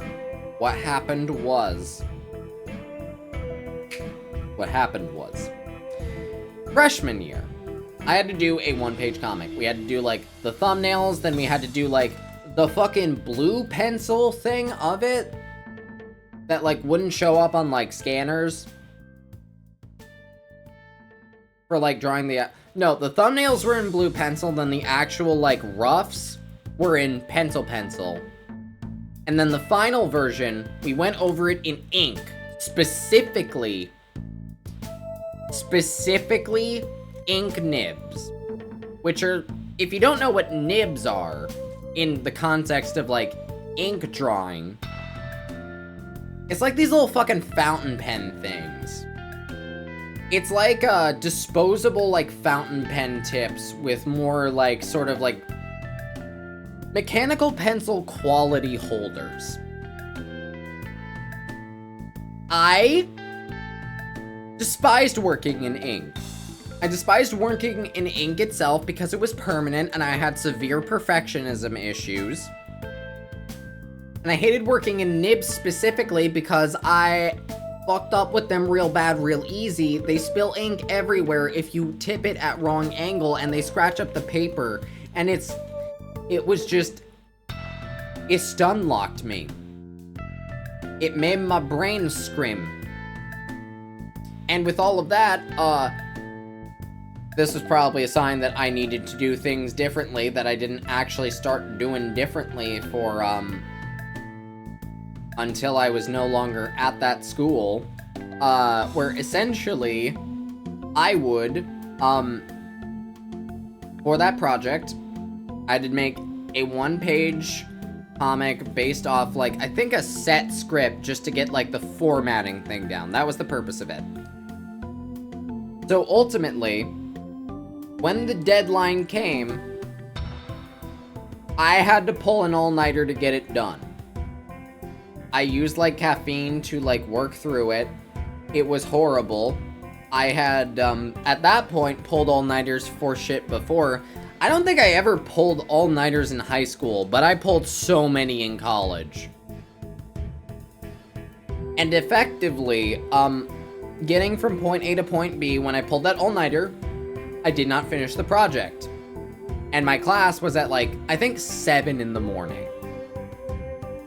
So I came into class still, like, trying to power through it and being like, oh, fuck, oh, fuck, oh, fuck. And then, the teacher came in, and it turns out most of the class did not have that project done. So the deadline was extended by a day, because we had that class the next day, too. Wait, no, it wasn't, like... Yeah, we had that class the next day, too. And I was like, oh my fucking god, yes, I can survive. So I powered through it as best I could. I was pretty sleep-deprived and not operating at 100%. And I had classes throughout, like... I had other classes that day, so I went through those, and then... to finish the comic, I pulled another all-nighter. 2 days in a row. 2 consecutive all-nighters. And when all was said and done, and that all-nighter went off the way it did, I was running purely on caffeine, and I felt like I was a completely separate person. I was like, wow, my brain is working real weird. I am stream of consciousness. I'm not thinking that much. I'm just saying and acting with the things going through in due process and time. Just like everything I was doing was stream of consciousness. I was like, wow, this feels weird. It's like living in a characterization of yourself. Except you are the character and you know it. You're not playing it, you just are that character. And, when all was said and done, I somehow still did not finish the comic because fuck ink and fuck nibs. I will never use them again. They fill me with rage and anxiety and despair. But long story short, what wound up happening was that day at the tail end of the second all-nighter consecutively, I had that 7 a.m. class again, and I turned in what I could get done.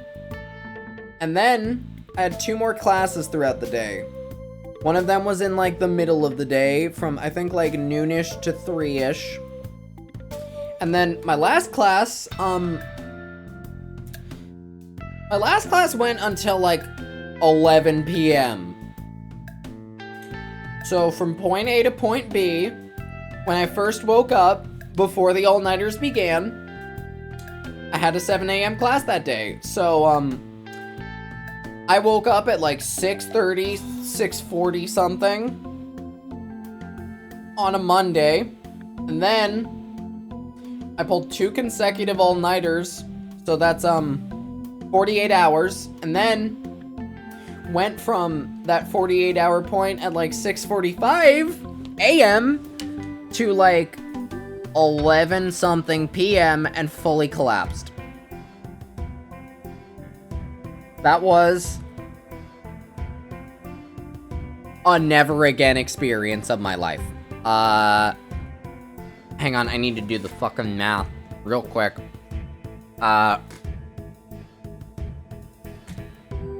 Pull up Calcimetrator. 48 plus, so 6:45 to 6:45 to, I would say, like 11 a.m. is, I'm just gonna round it. 6:45, 6:30, 6:45 to like 11:30 p.m. So 6 to 11 a.m. is 6:30 to 11 a.m. is 7, 8, 9, and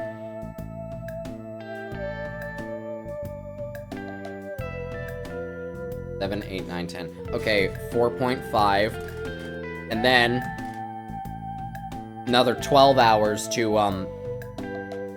10:30, 11 p.m.-ish. I stayed up for 64.5 consecutive hours.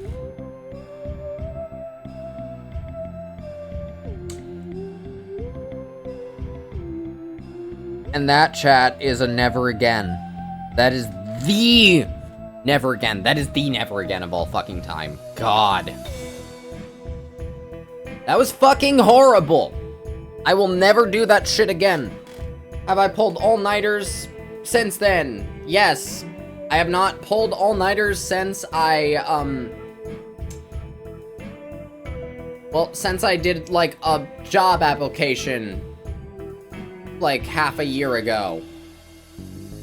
Oh god, that was half a year ago. Yeah, my most recent all-nighter, half a year ago, finishing, like, a project for a job application. I was really psyched to try for that job, and, I did not get any callbacks. Very sad. I'm very sad.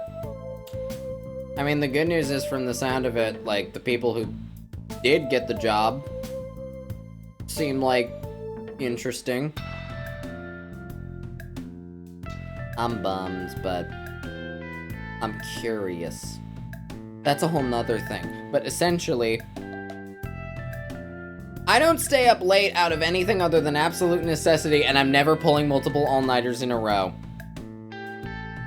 So yeah, biting my nails, that's still a problem. I'm facing the consequences of that right now. How long was that ramble? Was that like half an hour? Jesus. Pick a good habit you don't have. Reading and or consuming long-form smart media like documentaries and video essays, stuff like that. I can watch video essays, but like, I usually listen to video essays as opposed to like actively watching them. Cause like, if it's really long, I usually have shit that I need to be doing. But there are things that can help me, like, make my brain work while I'm going while still absorbing the information. So, like, I'm not one who's good at long-form media consumption outside of, like, something I can have in the background while I'm still processing. Exercising? I walk a lot, to be fair. I walk, like, a lot. And I'll also, while I am music listening, do little dancey dances all the time. Like, a couple weeks ago, when I actually finally listened about a week after it came out to Tom Cardy's Transcendental Cha-Cha-Cha, I fucking winded myself. That song is a fucking banger. Transcendental Cha-Cha-Cha goes so fucking hard. Genuinely, I do think I actually exercise, like, I don't do, like, anaerobic exercise by any means, aside from, like, just going all in on specific songs that click my brain in certain ways. But I do, like, keep active to an extent. Definitely. Like, I do, like, aerobic exercise for, like, a good chunk of the day. I can and will walk for hours because I can. Dedicating time to your loved ones. Genuinely, I think I'm decent at dedicating time to people that I actively consider loved ones that I should dedicate time to actively. It's a work in progress, but like, I'm doing a lot better at it, and it turns out, I think the reason that I struggled with it was like not having many people that I really was comfortable dedicating that kind of time to. And now that I do have people in my life that are like that, I'm glad. Anyway, literally just being kind as often as possible. I'm actually pretty good at that, I think. Or at least I've been told. And I'm inclined to believe other people who say that about me because it comes from a lot of different perspectives. Do I have my slip-ups? 100%. Usually I'm decent at it. Walking to places instead of driving whenever possible, or just walking around outside in general. Walking around outside in general, I'm pretty fucking good at. The problem is I can't really walk to places without, like, if it's in the summer, getting absolutely drenched in my own sweat, or just, it's way too far to walk to in a reasonable amount of time. Like, I don't live in, like, an urban area or, like, an actively walkable place, and a lot of the places I need to get to are, like, a town away. So, like, I quite literally need to drive in order to go anywhere.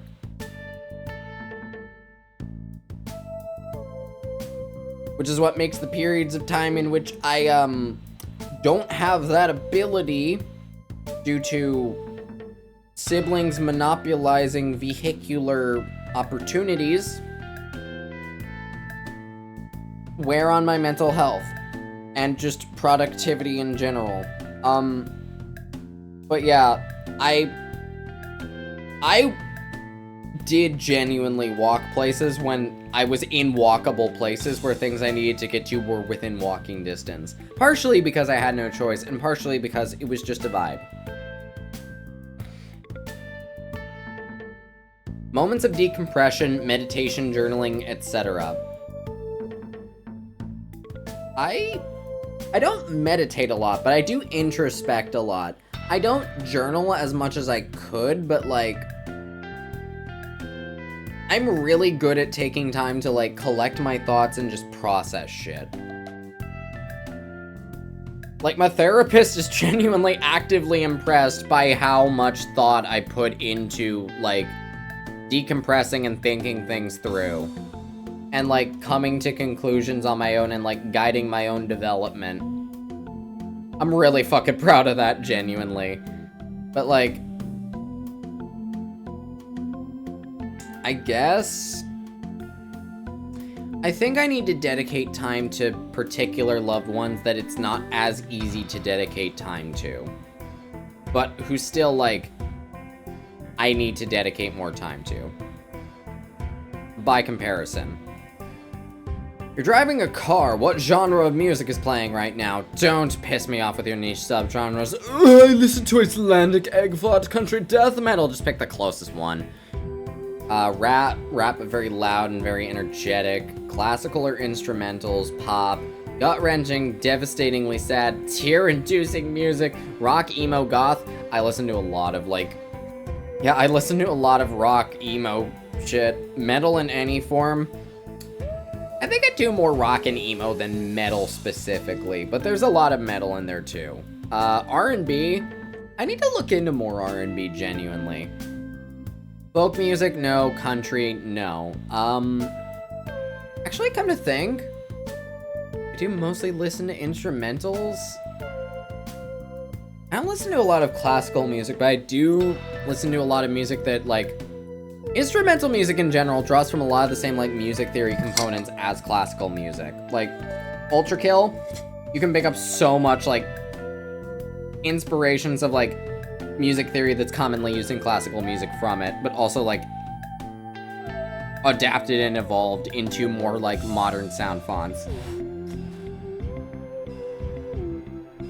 I will never stop rambling about the Ultra Kill soundtrack. I love it so much. But yeah, in general, a lot of the music I listen to is rock, emo, or goth. You wake up in jail. Why are you there? I am in gay baby jail. It is simply because gay baby. Driving under the influence? Jesus fucking Christ, no. Something drug related? I don't like those kind of substances. I don't like substances that make my body do weird shit. My body's chemicals do enough to it already. Stealing. I get terrified at the prospect of stealing, but like, depending on the context, I would consider it. I'm innocent, free me, I ain't done nothing wrong. You did do something wrong. You actually didn't do anything wrong. You're itching to sue the police the moment you're let out.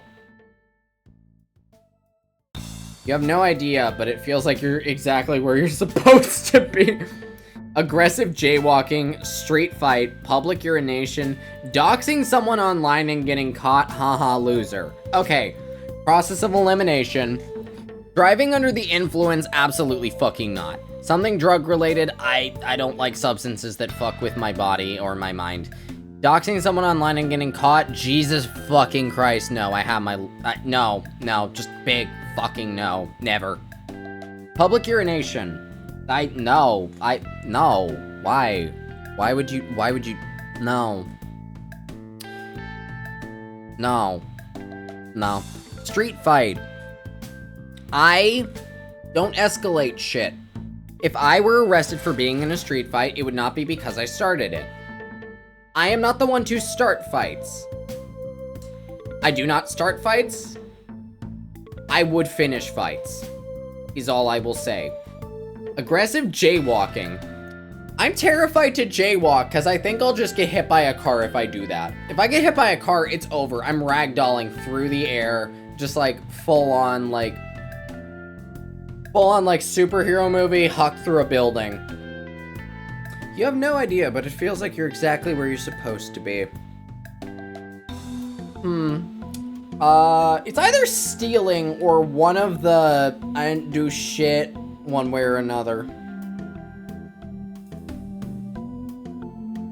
I find it funny that I aspire to be as chaotic good as possible, but also I'm terrified to get in trouble by committing actual crimes. I think out of all of them, I'm inclined to say stealing. I'm innocent, free me, I ain't do nothing wrong. You did do something wrong.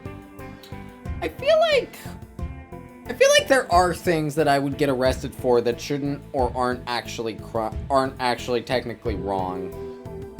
That said, of things that are, those feel like a cop-out. If I'm doing something actually wrong, I'm probably more gravitated towards stealing. Usually, like, the petty, I think it would only be, like, the pettiest theft. Like, I don't steal shit. Like, I don't steal shit. I'm too terrified to get caught. But, like, if I steal shit, it would not be, like, something big. It would just be, like, something that would not be missed or, like, negatively affect other people. It'd be, like, just to get by shit. Which, to clarify, I do not do, legally speaking. And I'm terrified of taking things that belong to other people. I'm genuinely terrified to steal people's, like, leftovers in, like, the fridge. Like, if someone, like, has left something in the fridge that's, like, yeah, other people can take it if they want. I'm just like, why would I eat that? That's yours? No? And yeah. I just don't like... Yeah, none of these are really my vibe, honestly, but, like, stealing is probably the closest. Stealing is the most situationally justifiable, ethically speaking. What is your one true goal in life? Falling in love, getting married, starting a family, getting your dream job, getting rich, doesn't matter how, absolutely not. Building connections with others is definitely up there, way up there. Finding true happiness and purpose. I think Finding true happiness and purpose is tied into building connections with others. I don't know, I'll fuck around and find out, I guess. Leaving a legacy of some kind. I don't care as much about leaving a legacy as much as I care about leaving the world better than I found it.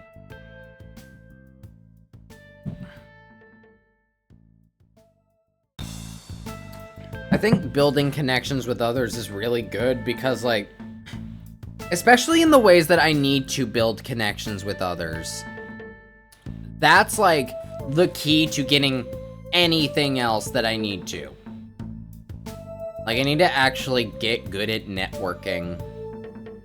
And I've already started building connections with others by, like, not being super fucking lonely and having people in my life that I love and would stab for. But, like, I need to work on doing that, like, professionally as well. I need to network and actually do it good. This question is time. Pick your answer. Pick your fate. Fucking 3. Are you superstitious? Yes, but only with culturally significant superstitions. No, sometimes. I don't like superstitions. I genuinely don't. I know in my heart that superstitions are irrational. And I do everything in my power to not, like, get, like, controlled by those superstitions. But in some cases, the anxiety takes over. And it's like, but what if? What if there's some fucking merit to this? I'd say sometimes. Do you have self-control? Not even a little bit. Not really, but a little. Equally yes and no. Mostly a lot. I have pretty good self-control for most things other than candy corn. Equally yes and no. It's very situational. I'm inclined to lean towards mostly, but I think it's closer to equally yes or no. If Jimmy jumps off a bridge, would you do that too? Jimmy is my home slice. We will be forever together forever, no matter what that entails. Never much like Jimmy. I will not be following him. Yes, but not because I like Jimmy, but because Timmy bet me a $1.25 I wouldn't be able to do it. Do a flip! Love you, brah. Brah equals Jimmy, but I will not be participating in such activities. I have big, are you a fucking idiot energy when someone's about to do shit that's comparable with jumping off a goddamn bridge. I will try to stop them, but, like, after a certain very long-winded point, I will reach the point where I'm like, I can't do anything to help you at this point. All I know is, I'm not doing that, you fucking dipshit. How do you think you'll die?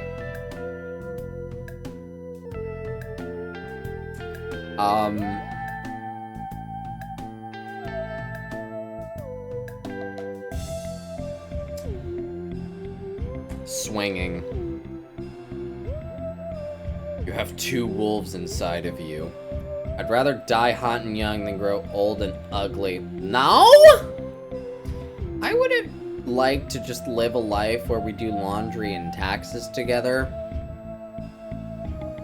If it were a sustainable life, genuinely.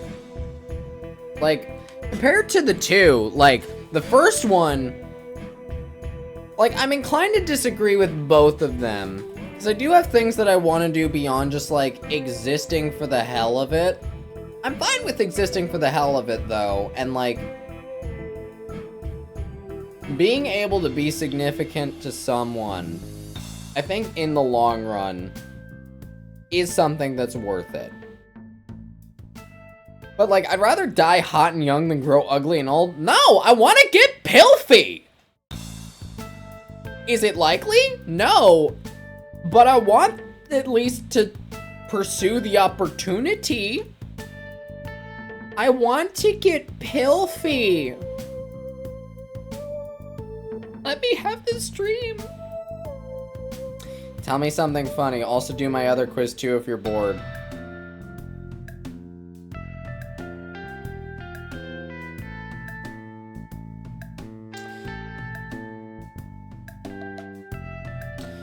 What is funny? I think my brain is getting to the point where it is checking out. How many of these do I have? Because there's no way I'm getting through all of them. It's been 3.5 hours, and I have, after this one, 1, 2, 3, 4, 5, 6, 7, 8, 9, 10, 11, 12, 13. 14, 15, 16, 17, 18, 19. 20, 21, 22, 23, 24, 25. 26, 27, 28, 29, 30, 31, 32, 33, 34, 35, 36, 37, 38, 39, 40, 41, 42, 43, 44, 45, 46, 47, 48, 49, 50, 51? What? Huh? What? How the fuck do I still have 51? Wait, how many of these did I do? Did I only do 10? What the fuck?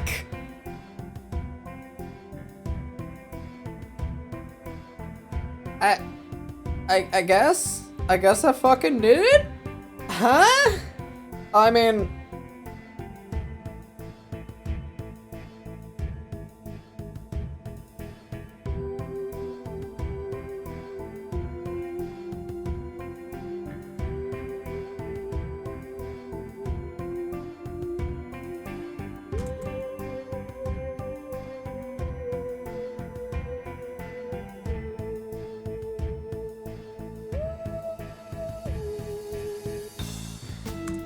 I have 51 more uQuiz tabs open from over the past 6 months that I have yet to take. You come into my free time, promote your other quiz, call me gay.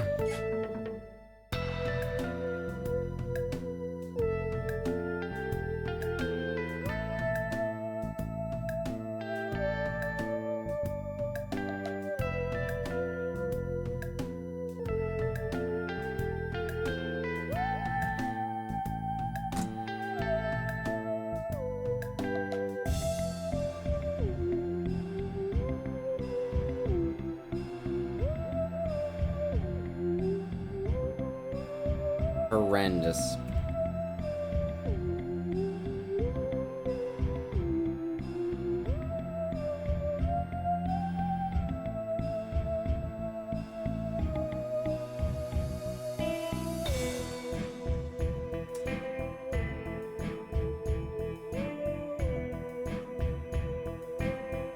The jury shall be formed in a matter of minutes.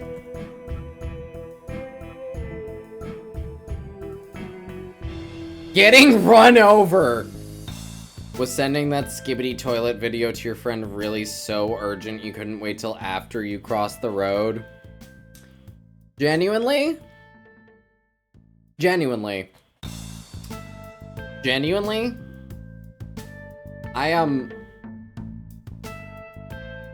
Yeah, I would not be surprised if I actually died getting run over.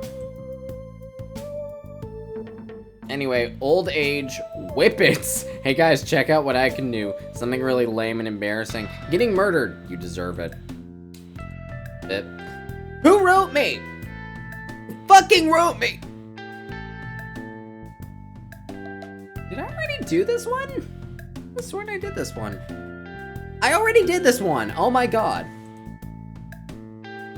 Anyway, the most annoying quiz ever. Oh my god, I can't wait to get obnoxified. Let's fucking go. Pick a lyric. Exclamation, exclamation, exclamation, 1, 1, exclamation, exclamation, 1, 1, exclamation, exclamation, 1, exclamation, 1, 1, 1, exclamation, 1, 1, 1, exclamation, 1, exclamation, exclamation, exclamation. I'm a Barbie girl in my There's 71 questions?! You know what? I think I'm less likely to go on tangents this time. I'm a Barbie girl in a Barbie world. Life is plastic. It's fantastic. Baby shark doo doo. Can I even sing that on here? I know that one's like copyrighted to hell and back.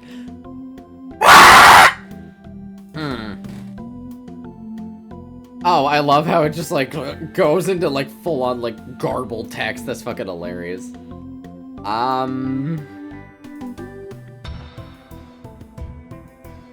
When I think about my worries and I think about my strife, here is what I simply say. Pick an artist. Taylor Swift, Misky. Lana Del Rey. I know, just any other fucking artists I hate this. I'm not mean yet. They misspelled Misky, but out of all of them, I have listened to more Mitski songs, like, deliberately.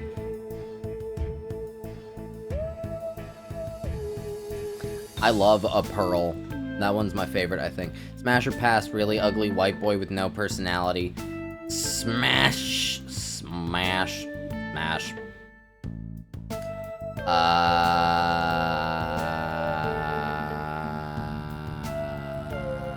I guess this one. What are you, gay, bi, straight, ew, fuck if I know, pan? Fuck if I know! Honestly, yeah, vibe. What's your house? Oh, I don't know if this is, like, fucking with people's eyeballs, but, like, I'll tell you when it's over. Honestly, at this point, just, like, singular viewer, if you have, like, visual, like, sensory issues that this optical illusion thingy is fucking with, then, like, just listen, go about your day. I'll narrate everything in excruciating detail. What's your house? White Claw, Slytherin, Gryffindor, Hufflepuff. I think nowadays it's closer to Hufflepuff, especially.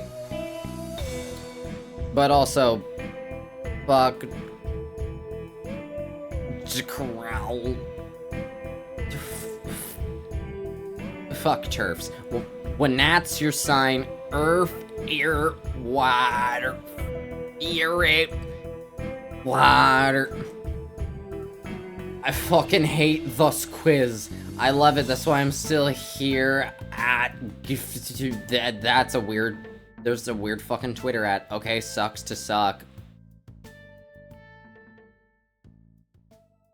Pick a word.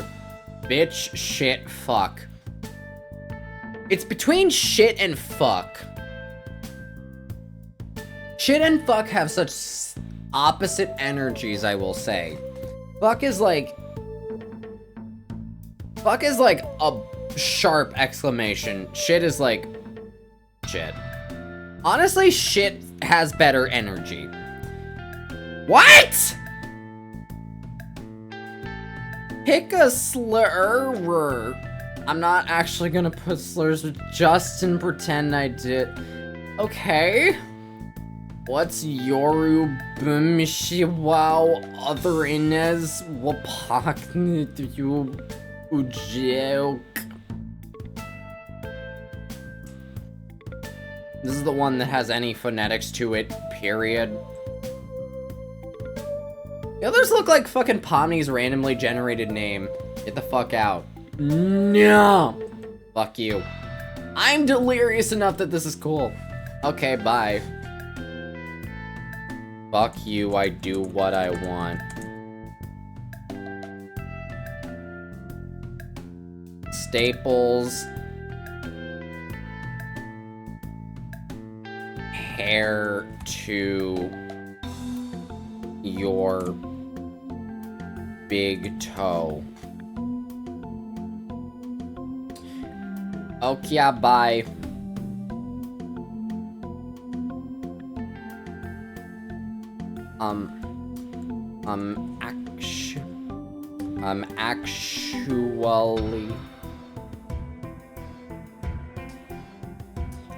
Actually, it's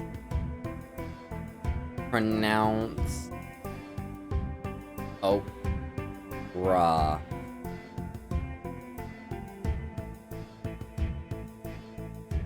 OJ, bye. That thing you talk to ghosts on? Okay, bye.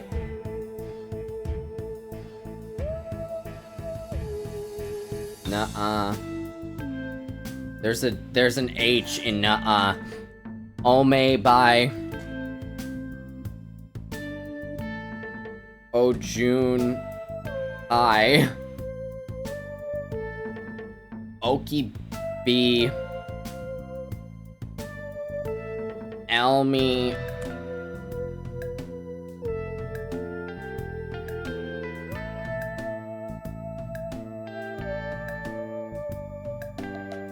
Birchy, Rowany, Junipery, Sycamore E, Kikui E. I think it was Professor Marigold in Gen 8. Marigold E. Gen 9 was... Why the fuck did Gen 9 not have a plant name on them professors? I know they were like...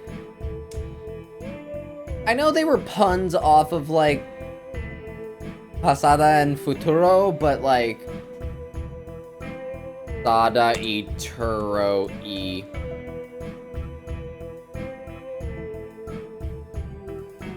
B. Okawai by...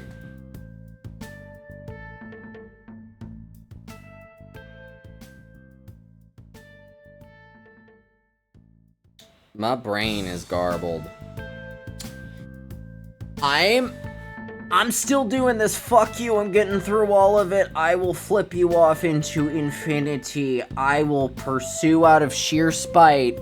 It's fucking me up, but I'm doing it out of spite. Fuck you. I do what I want, which is do exactly what you don't want me to do.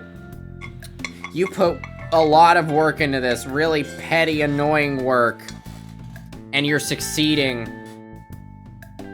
Which means that you deserve someone following through till the end. And trying just as hard as you have.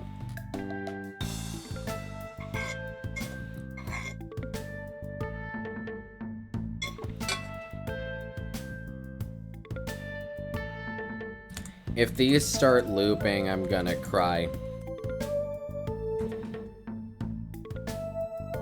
Okay, bye. No, you. Okay, bye.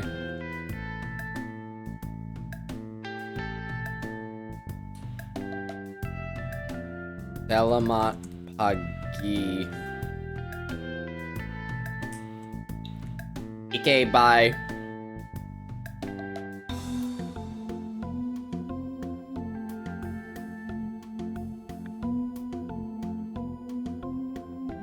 Malamar, bye. Okay, Bay.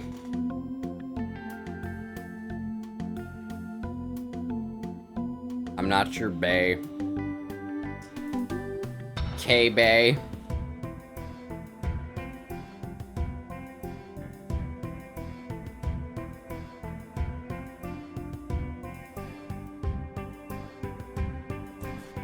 K, Bay. Is that the... There it is. That's the fucking thing that has the water in it. Rant.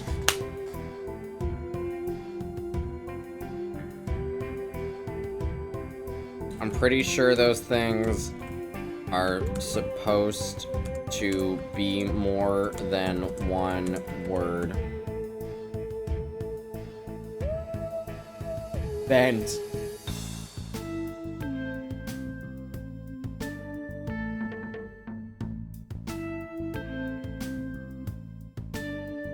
I told you I'm a crewmate.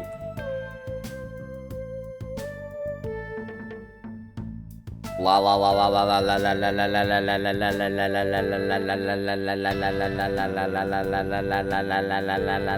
la la la.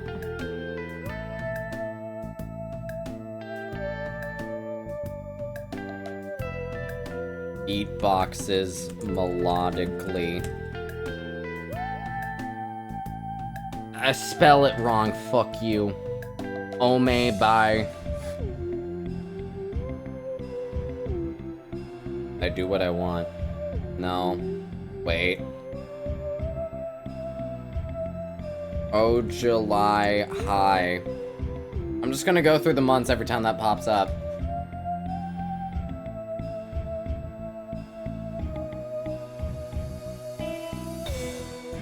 That's what you want, and I'm not gonna give it to you.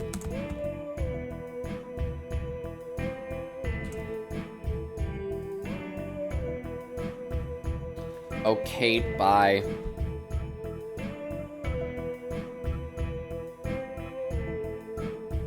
I've never checked out their channel. What kind of videos they make. Like Oka YT? I don't know, I'm trying.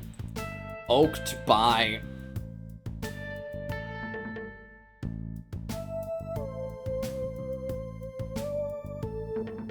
Slams into the tree. Slams into the oak. Tree.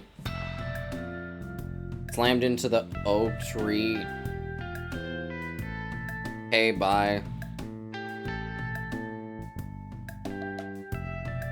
L bye. L high. Okay, bae. Bruh, I've already established boundaries about this. Fuck you. Okay, bye. M high. Eke bye.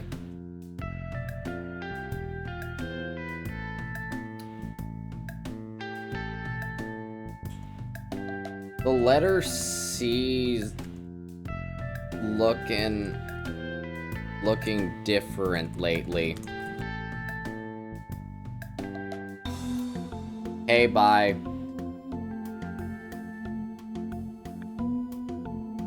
N high. Okay, bye.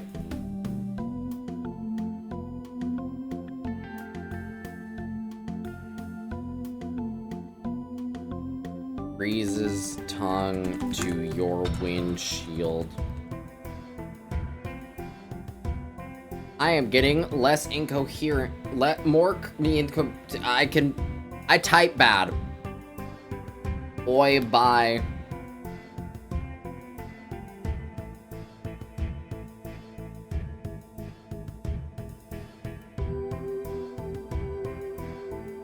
Nah. Okay, bye.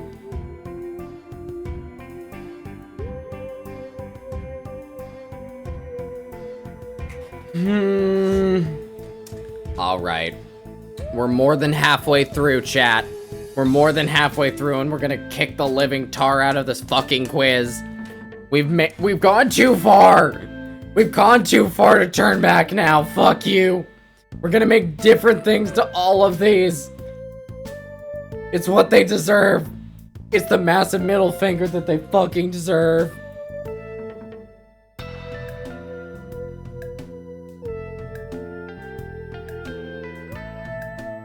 This tunnel seems too long to be OSHA compliant. Ujag, bye. Ain't that the Russian Supermax? Okay, bye. How many times we gotta teach you this lesson, old man?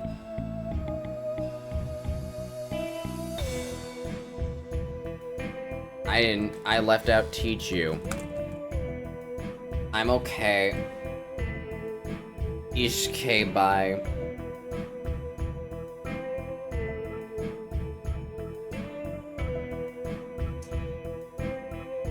I'm fucking delirious. This is pleasant, I think. No, it's not, but fuck you. I will defeat you through spite and spite alone. OJ by Blue Jays are corvids. EK by... Okay, I know what we're doing. I know what we're doing. I know what we're doing. I know what we're doing.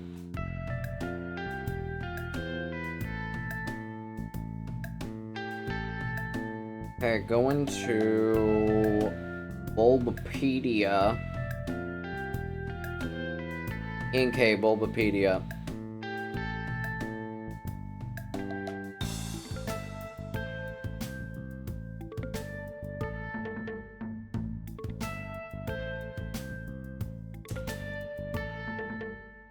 Inkay, the revolving Pokemon.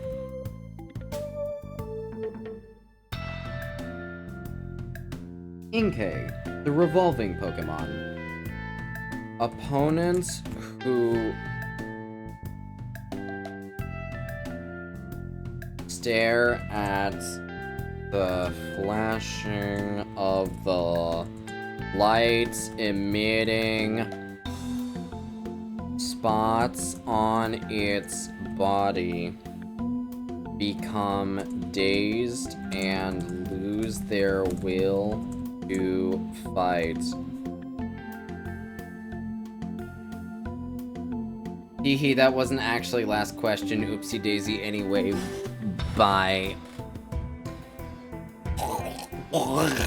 That's the sound of the foam pouring out of my mouth. Okay, bye.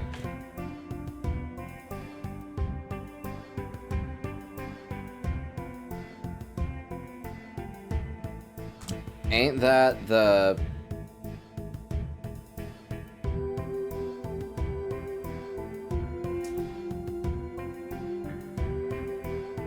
Ain't that the antelope looking thing in zebra print yoga pants?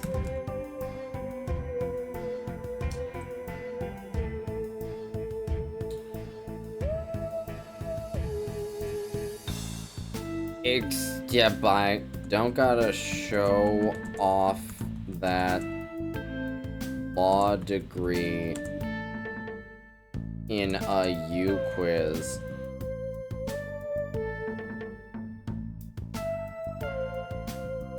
Overkill much?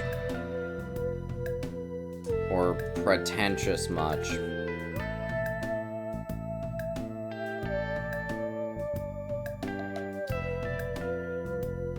With Kikeho.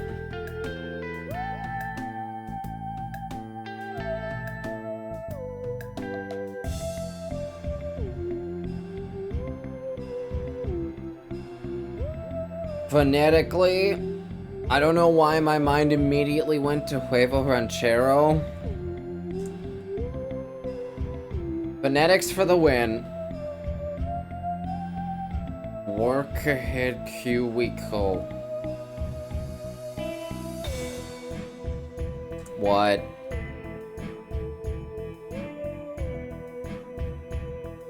E do in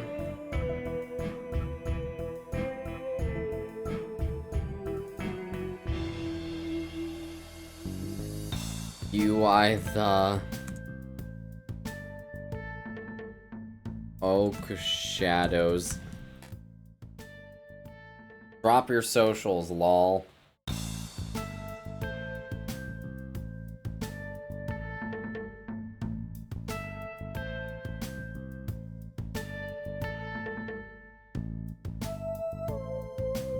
Clatter to ground like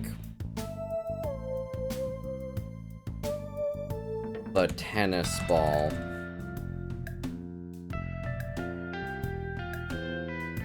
Okay, bae.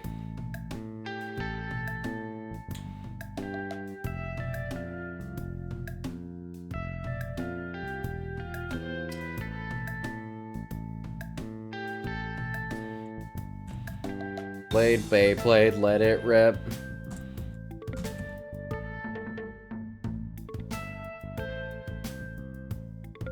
This person told me to make them famous. Fuck 'em. Okay, bye.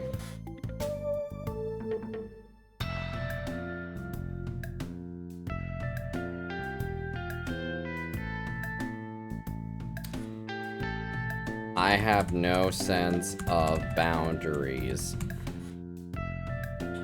Bye.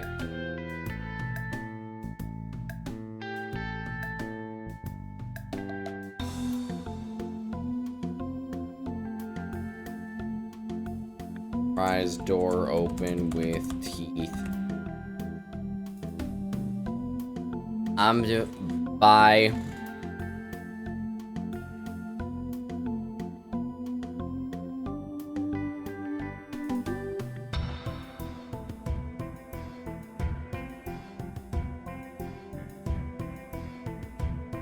Bye. Louisa May Alcott. B. C. Dot. Dot. Dot. Dot.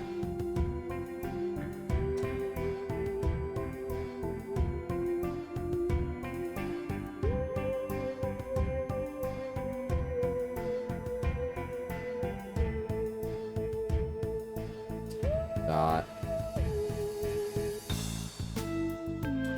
What's the thing that starts with a period? What's the thing that starts with a period, chat? I need a thing that starts with a period. This is a matter of life and death and also spite.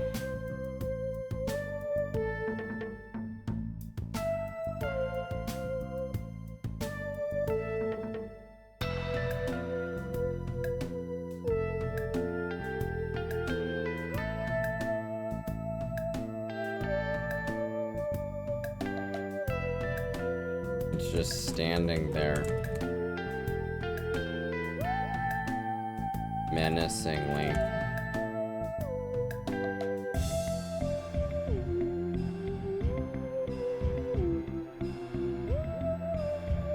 What do you want from me?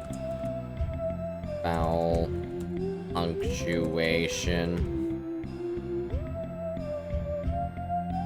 Dot.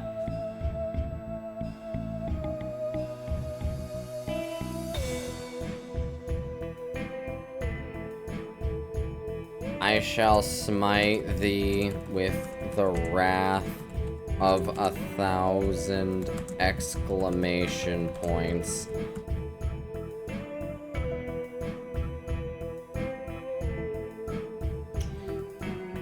I will guesstimate when we hit 1,000. Okay, 1, 2... Okay, hang on. 1, 2, 3, 4, 5, 6, 7, 8, 9, 10, 11, 12, 13, 14, 15, 16, 17, 18, 19, 20, 21, 22, 23, 24, 25, 26, 27, 28, 29, 30, 31, 32, 33, 34, 35, 36, 37, 38, 39, 40, 41, 42, 43, 44, 47, 48, 49, 50, 51, 52, 53, 54, 55, 56, 57, 58, 59, 60, 61, 62, 63, 64, 65, 66, 67, 68, 69, 70, 71, 72, 73, 74, 75, 76, 77, 78, 80, 81, 82, 84, 85, 86, 87, 88, 90, 91, 92, 93, 94, 95, 96, 97, 98, 99, 100. Okay, that's 100. That's 100 exclamation points, and now we cut. We delete that shit. We delete that shit, and now work smarter, not harder, motherfuckers. 1, 2, 3, 4, 5, 6, 7, 8, 9, 10. Exactly 1,000. Why must you taunt me so?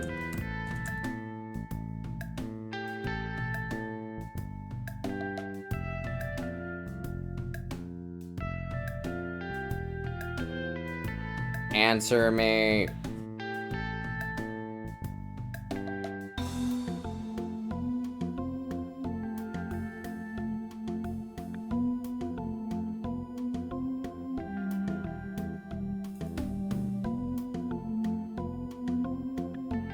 Not so funny on the other side, huh?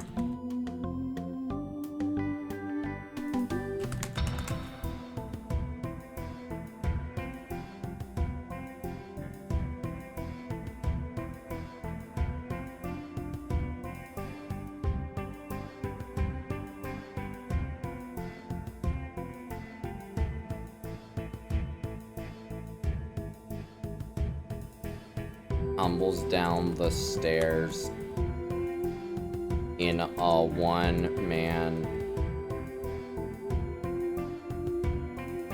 band.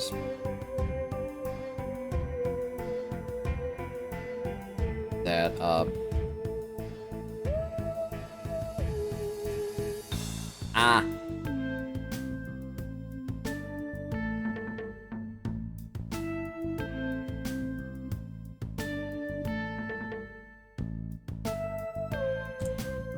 Fucking hell, don't jump scare me like that.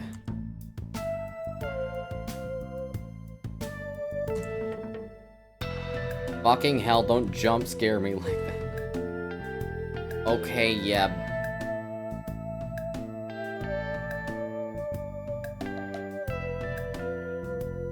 Okay.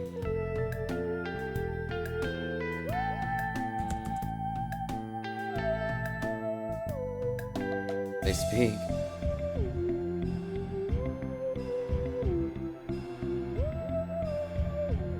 I won.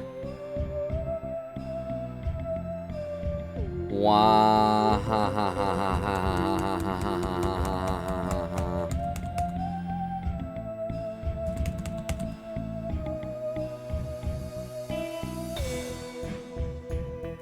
Okay, bye.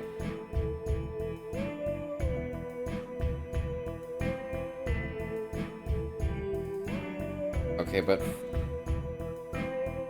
before I go,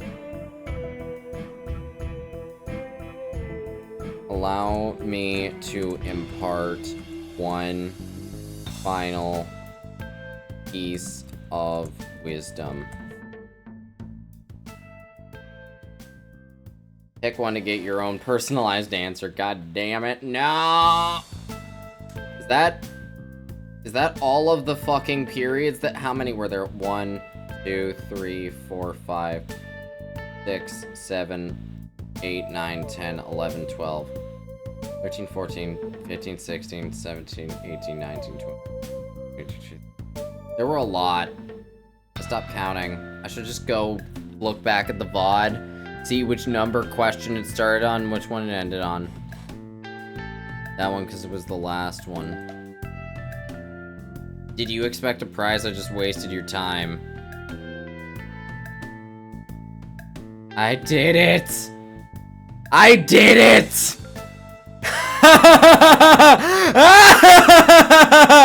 I win! I win, you insolent fuck!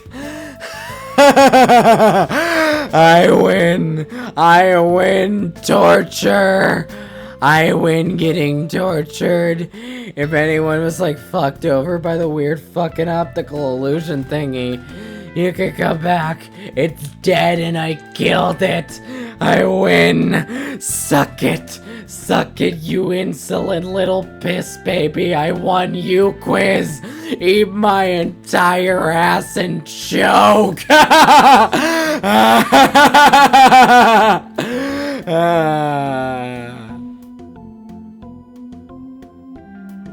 I'll go to bed now. I'll go to fucking bed now. It's like, I got like a good 24 minutes. And still, like, probably a bit more. Usually lags behind, but I got like a bit under half an hour till the new Dumbing of Age drops, and then I'll go to bed, sleep. I'm done. Fuck it. What's my sign off? How I sign off? I know I do this thing. It's just fucking, it's been 4 hours and 13 minutes. That was torture. I could end on a high note, but I don't know if the next one's on a high note. I'm just gonna leave it here while I'm cackling maniacally and just reveling in the hive to defeating torture of passing the wisdom saving throw. Or I guess intelligence saving throw in this case. I think that's what I'd do for this.